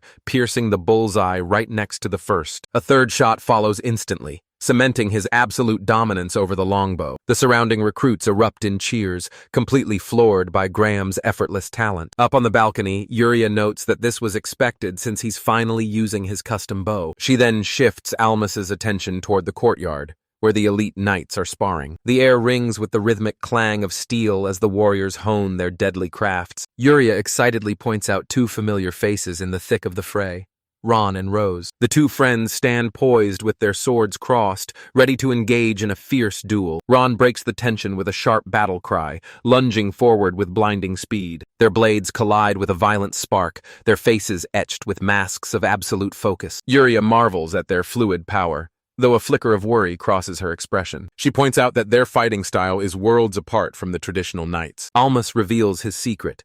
He's been teaching them kendo, a discipline from his past life. Suddenly, Bartolo joins them on the balcony, greeting the group as they observe the training. He dismisses the unique style, arrogantly claiming his own men are far superior. "Not one to back down," Uriah calls out to Ron and Rose, urging them to prove him wrong. Ron steps into the sparring ring, offering a polite bow to his much larger opponent. The knight remains unimpressed, clearly bored at the prospect of fighting someone so young. He mockingly offers to go easy, demonstrating a slow and telegraphed overhead strike. The knight goads Ron, telling him to put some actual strength into his swings. He delivers a massive blow of his own, showing the boy how a real knight should strike. Ron doesn't flinch, his gaze remaining razor-sharp as he prepares his counterattack. With a sudden explosion of movement, Ron lunges forward like a bolt of lightning. Letting out a fierce battle cry, he immediately seizes the offensive. His blade flashes in a blur, striking the knight's wrist with a perfect disarming blow. While Uriah cheers wildly, Almas and Bartolo can only stare in absolute disbelief. The fallen knight's comrades protest, desperately claiming the duel hadn't even begun. An enraged knight steps up next, demanding to be Ron's next sparring partner. But then Rosewood steps in, introducing himself and acknowledging Ron as Almas's friend. With a determined roar, Rosewood charges forward to initiate their bout. He swings his blade in a devastating arc, his face a mask of pure concentration. Ron deftly parries the strike, his unique kendo stance on full display. He skillfully lands a coat strike, once again targeting the wrist to disarm his foe. The spectators are left speechless as another one of their elite is effortlessly defeated. Their superior calls the display embarrassing and orders the men to clear out. Undeterred, Rose eagerly steps up, challenging Ron to be her next opponent. Rosewood declares that he is the strongest warrior here, second only to Bartolo himself. As the training grounds erupt in frustration, The knights lament their losses while their leader screams for someone to just win. A panicked recruit screams out an alarm, declaring that victory against these opponents is an impossible feat. Glancing back in terror, the soldier insists their sparring partners possess overwhelming, monstrous strength. From a high balcony, General Bartholo and the young Almas watch the spectacle in utter disbelief. Side by side, the two men struggle to process the staggering display of skill from Almas's companions. Realization begins to dawn on Almas as he remembers Bartholo's warnings about his friend's hidden potential. His gaze then shifts to Uria, a blonde-haired young woman sitting calmly nearby. Amused by his confusion, Uria smiles and asks if he's really still in the dark about the truth. When Almas presses for an answer, she stands up, finally agreeing to lay everything out for him. She beckons him to follow, leading him away from prying eyes to discuss the matter in private. The two find a secluded corner tucked away between the stone walls of the training grounds. There, Uria reveals that Almas carries the king's blessing, a power that has evolved significantly this year. Stunned to his core, Almas wonders how such a legendary blessing could have possibly transformed. She explains that it now enhances the physical prowess of loyal men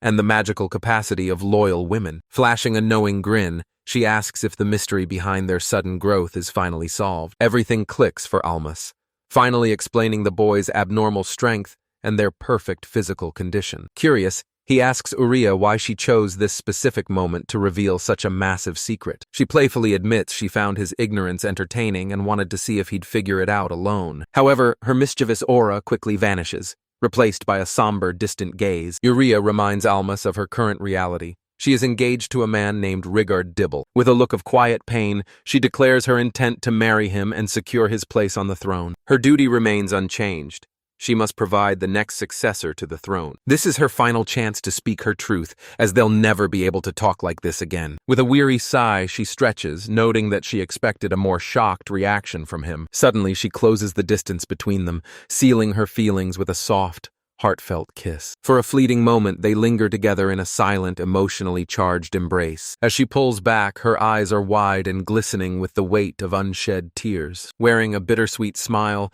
Uria finally confesses her deep love for him. Calling it a hopeless love, she asks him to protect Tetra and remember one final thing. As she turns to leave, she tells him to never forget that she was his first kiss. From the shadows, a man named Raymond watches the entire scene unfold. He and his young companion witness the painful parting between Uria and Almas. Once Uria departs, the two men remain behind, their faces clouded with concern. Almas is left in solitude, processing the gravity of her confession and the political storm ahead. Raymond warns his companion not to breathe a word of this to the already heartbroken Uria. The younger man counters, arguing that Almas is clearly the superior choice for her and the kingdom. He expresses deep pity for Uria, who is now drowning in a state of absolute despair. He insists any sane father would let his daughter marry Almas over a man who murdered his own wife. He believes crowning Almas would guarantee both Uria's happiness and the kingdom's prosperity. Raymond concedes that Almas is far more capable than he ever was at that age. However, he urges his companion to face the cold, grim reality of their political situation. He wonders how many noble houses would actually pledge their loyalty if Almas were crowned king. Pointing to a map,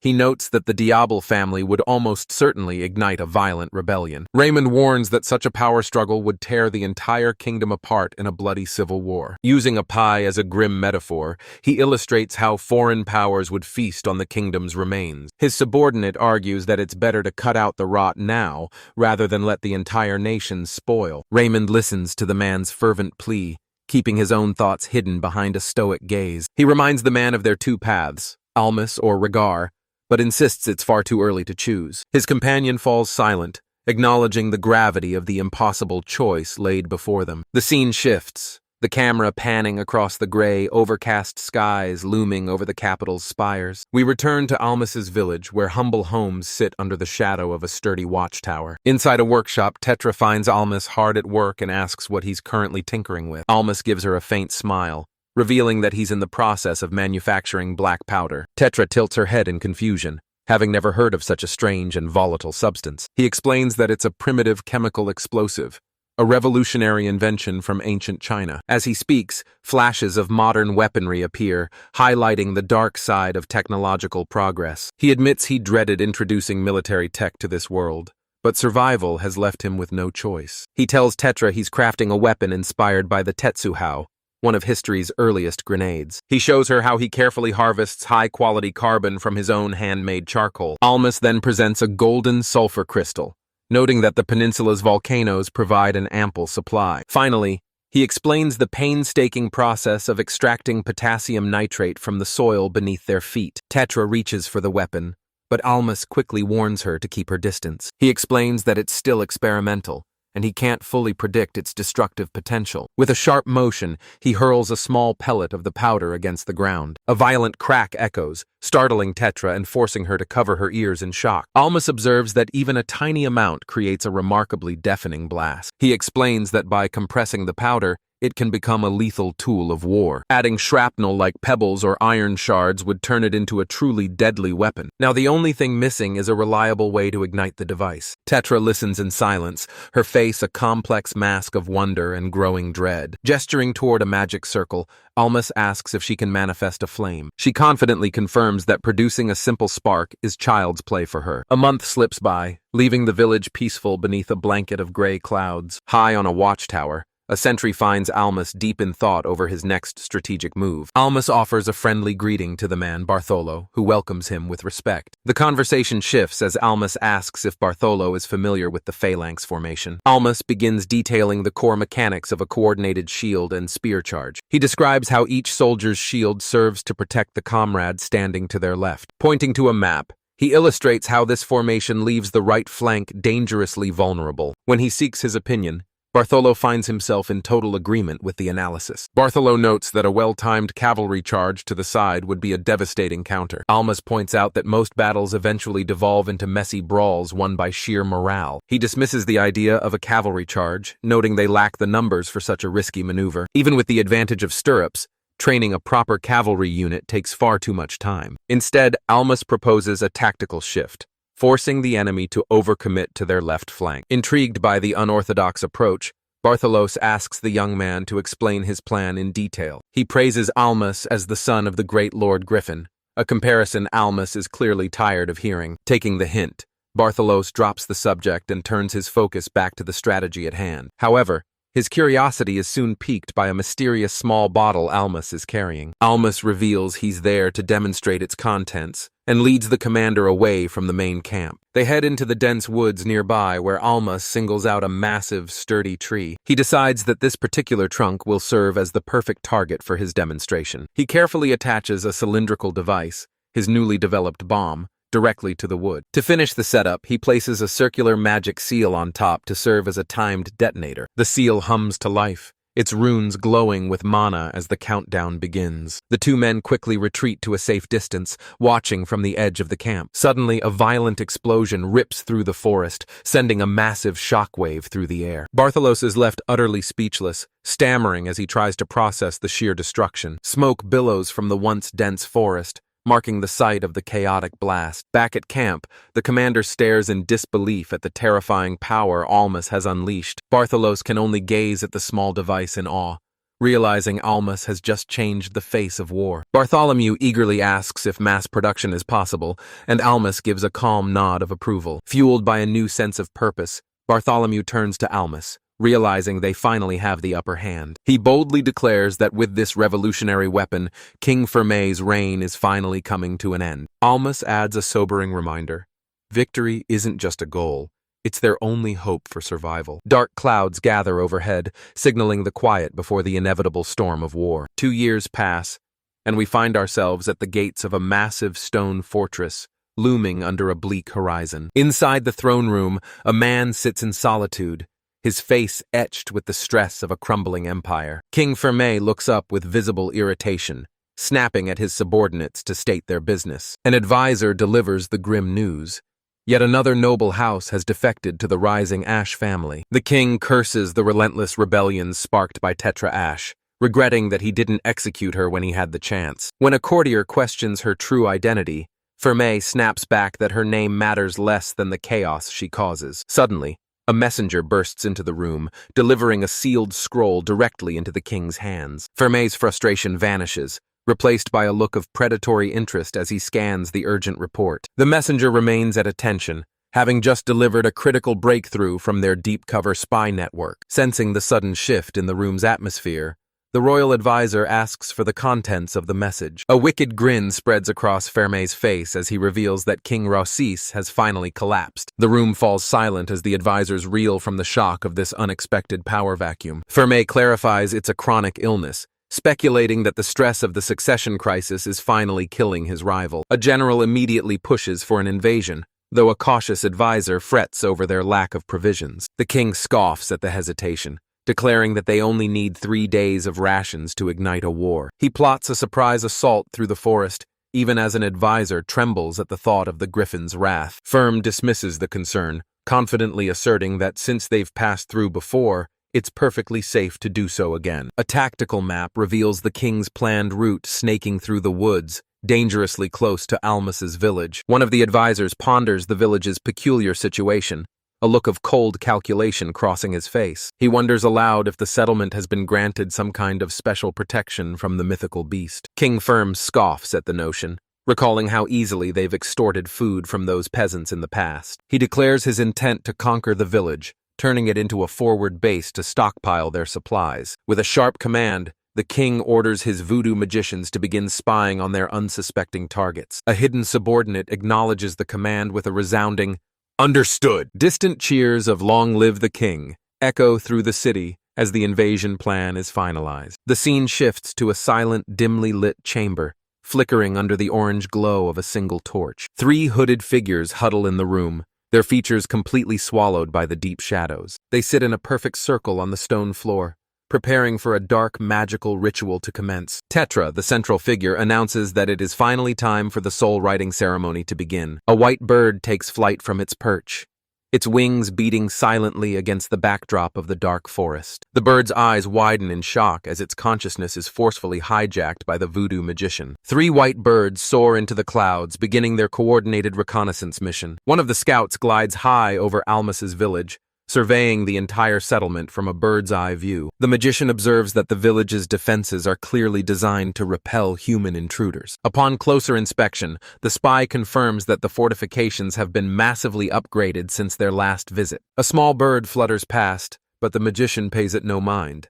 dismissing its chirping as insignificant. Sensing no immediate danger, the magician decides to wrap up the mission and withdraw. Through the bird's eyes, the spy confirms that no soldiers remain within the village's defensive walls. Without warning, the white bird is struck from above in a chaotic blur of feathers and motion. A massive raptor descends from the clouds, its lethal talons sinking deep into the magician's vessel. Panic sets in as the magician realizes they are being hunted by a natural predator at the worst possible moment. A terrifying thought surfaces. If this bird dies, the magician's own life will be forfeit. The dark bird swoops back in for another strike, a relentless shadow of aggressive, deadly intent. The magician's shock turns to horror as another attacker appears. This shouldn't be happening. A second dark bird joins the onslaught, leaving the spy in a state of utter disbelief. The 2 predators coordinate their strikes, completely overwhelming the lone white bird in the sky. The nightmare escalates as a 3rd bird emerges, joining the relentless aerial hunt. Knowing eagles don't hunt in packs, the spy realizes they're being targeted by enemy voodoo magicians. The white bird flees across the sky in a desperate bid for survival, the trio hot on its tail. It seems impossible that such a tiny backwater village could harbor 3 powerful casters. Determined to survive, the spy focuses everything on escaping to report this unexpected threat. The bird dives toward the dense forest canopy, believing it has finally outrun its pursuers. A brief wave of relief washes over the magician as they believe they've successfully escaped. Suddenly, an arrow pierces the bird's chest, and the magician's true body screams out in agony. The spiritual connection is violently severed, throwing the magician's physical body back with crushing force. Deep in the forest, Graham proudly hoists his prize, satisfied with his lethal precision. Nearby, a young girl named Ruru chews on a leaf, clearly irritated that Graham beat her to the kill. She looks up with a glimmer of expectation, fishing for a compliment for her role in the ambush. Ruru boasts that her bird struck first, while another girl insists she delivered the follow-up blow. Graham chuckles and praises Ruru, acknowledging that she truly is a master of her craft. However, the mood shifts as one girl worries that killing the spies will force Fermi into open hostility. Almas reassures them, noting that Earl has already been dispatched to Razas to request reinforcements. Suddenly, a lookout spots a lone rider, shouting that Earl has finally returned to the village. A breathless Earl stumbles in, gasping that King Razas has collapsed due to a sudden chronic illness. When Almas asks about the cavalry, Earl reveals the grim news. Help won't arrive for at least 3 days. The kingdom is in total disarray. Fermi's army is on the march and rival nations are making suspicious moves. He delivers Rayman's final command. Almas must hold the line against Fermi's forces for 72 hours. As Earl finishes his report, Almas dryly tells him to stop imitating his father's over-the-top theatrics. It's clear now that the capital is paralyzed and no help is coming during this crisis. Without hesitation, Almas calls for Ron, immediately shifting the village into a full defensive posture. Ron rushes over to report that the black powder has been checked and is ready for detonation. Other villagers confirm that their stockpiles of food and weaponry are sufficient for the siege ahead. With their spirits high, the local fighters declare they are ready to charge into battle at a moment's notice. Almas and Tetra share a silent, heavy look, a mutual vow to survive the coming storm. Finally, Almas lets out a rallying cry, ordering his people to prepare for the battle of their lives. Back at his camp, King Ferme is stunned to learn that his voodoo scouts have failed to return. He suspects they were either picked off by wild predators or eliminated by a master mage from Roseus. He questions why his advisor, Dos Rossis, would even deploy such valuable assets to a remote backwater. Ultimately, Ferme decides it doesn't matter. The village is a target, and he sends a scout to investigate. He rallies his troops, confidently declaring they'll soon be toasting their victory within the Rosé's palace. One of the generals asks the king how many soldiers should be dispatched for the opening move. Ferme orders him to take 200 men to seize the village, leaving the remaining 3,000 for the main assault. A map outlines his two-pronged strategy, a small strike on the village and a massive siege on the capital. However, a general expresses concern about entering an all-out war against the vastly superior Rosé's army. Ferme then reveals his trump card, a secret deal with Regard Diable to remain neutral in exchange for the crown. He boldly claims that the second most powerful family in the kingdom won't lift a finger to stop them. The commanders are left speechless, stunned by the sheer scale of this political masterstroke. Ferme admits he doesn't truly trust Diablo, fully expecting the man to look for an opening to betray them. Even so, he assures his men that they can easily crush Diable no matter what the man tries. The tactical map shows the Rosé's forces are currently divided, stationed at the borders of 2 other kingdoms. The generals begin calculating the enemy's strength, factoring in Diablo's neutrality and the fractured border guards. King Ferme concludes that Rosé's can only muster 3,000 soldiers at most to face their invasion. One of the commanders is visibly shocked as he realizes the tactical implications of these numbers. Another man erupts in celebration, realizing that with the odds leveled, their king is certain to win. A triumphant cry goes up as the army anticipates a victory feast in the heart of the Rosé's palace. From the height of their wooden ramparts, the village defenders watch the enemy army's grim approach. Almas confirms their intel was spot on. The invading force consists of roughly 200 men. Panic quickly spreads among the inexperienced defenders as they nervously wonder how they'll survive. Almas calmly instructs them to stick to the plan, just as a high-ranking enemy figure steps forward. The villagers notice King Ferme is nowhere to be seen, meaning his commander is calling the shots. The enemy commander stares back with a dismissive, almost bored expression on his face. Cupping his hands to his mouth, he bellows a booming order for the villagers to open the gates. He offers to spare their lives, but only if they surrender every scrap of food they have. Almas glances at his companion, a heavy silence hanging over them as the tension peaks. With unwavering resolve, he shouts back a defiant refusal, rejecting their demands entirely. The 2 forces now stand divided by a single field, braced for the inevitable clash of steel. Almas claps his hands, rallying his troops to their stations as they prepare to execute the plan. He predicts the enemy will target the gate, turning the ramparts into the primary battleground. One of his allies questions this logic,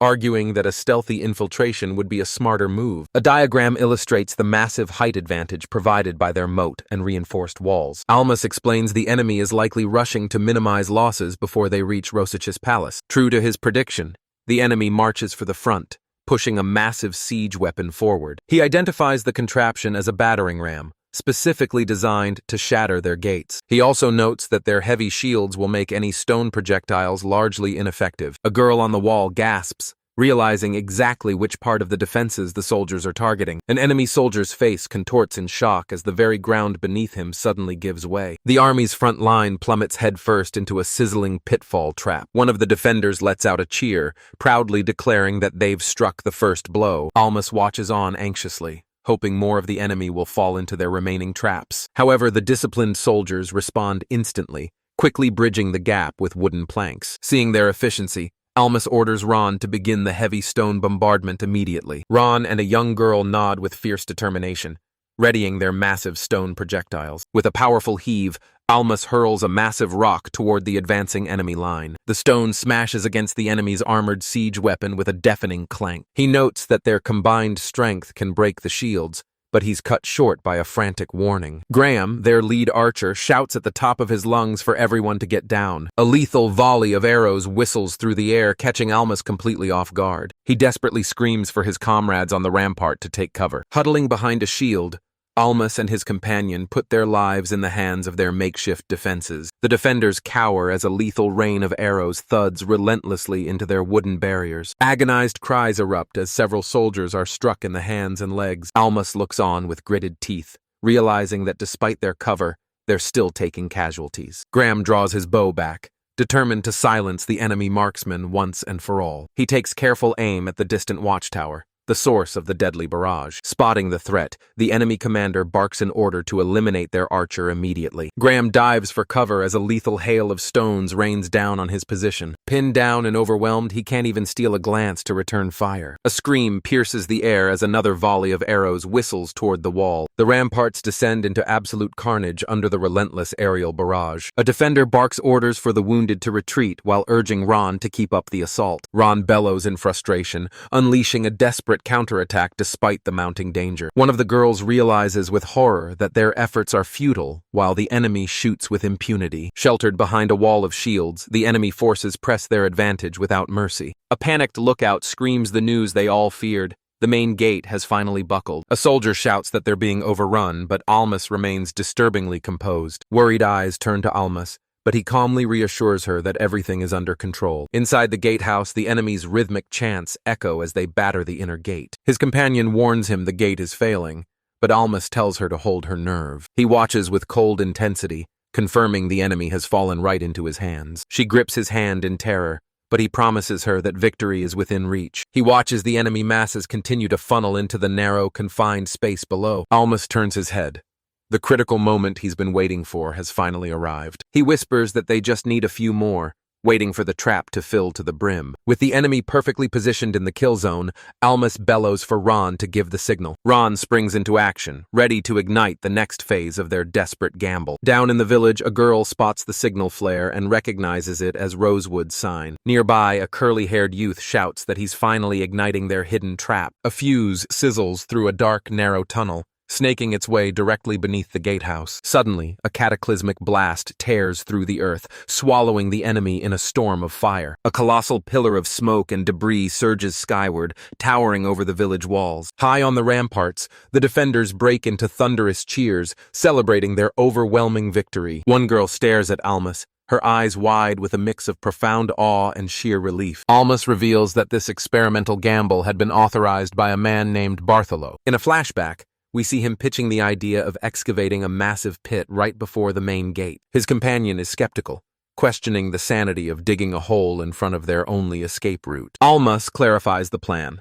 They'd construct a perfectly camouflaged bridge to hide the hollowed ground. The structure featured a wooden foundation designed to leave a massive, cavernous void beneath it. A secret tunnel would then link this subterranean chamber directly back to the village. He explains that they'd pack the entire space with volatile explosives and jars of flammable oil. The goal was simple: lure the entire enemy force onto the bridge and detonate it all at once. Returning to the present, Almas stands pale, visibly shaken by the sheer scale of the devastation. His companions recoil in horror as the stench of death wafts up from the smoldering crater. Stealing his resolve, Almas decides they must move in to save whoever might have survived. As they descend into the wreckage, they can't help but describe the ruins as a literal, living hell. But suddenly, a charred figure lurches from the debris, reaching out with a menacing, trembling hand. A charred soldier lunges at Almas just as a young boy screams out a desperate warning. Almas reacts instantly, throwing up his shield to deflect the crazed survivor's assault. With a powerful shove, he sends the attacker spiraling back into the jagged rubble. Coldly, Almas revokes his previous order, telling his team to verify a survivor's intent before offering aid. Another figure staggers out of the thick smoke, weakly begging for assistance. His face is a mess of cuts and blood as he gasps for air, utterly defeated. Recognizing the voice, Almas approaches the man and asks if he's the enemy commander. The broken commander remains silent, his head bowed low before his captor. Almas delivers a chilling ultimatum: provide the information or lose your head. The commander sighs heavily, the crushing weight of his impossible choice finally setting in. Completely broken, he agrees to cooperate, promising to reveal everything they want to know.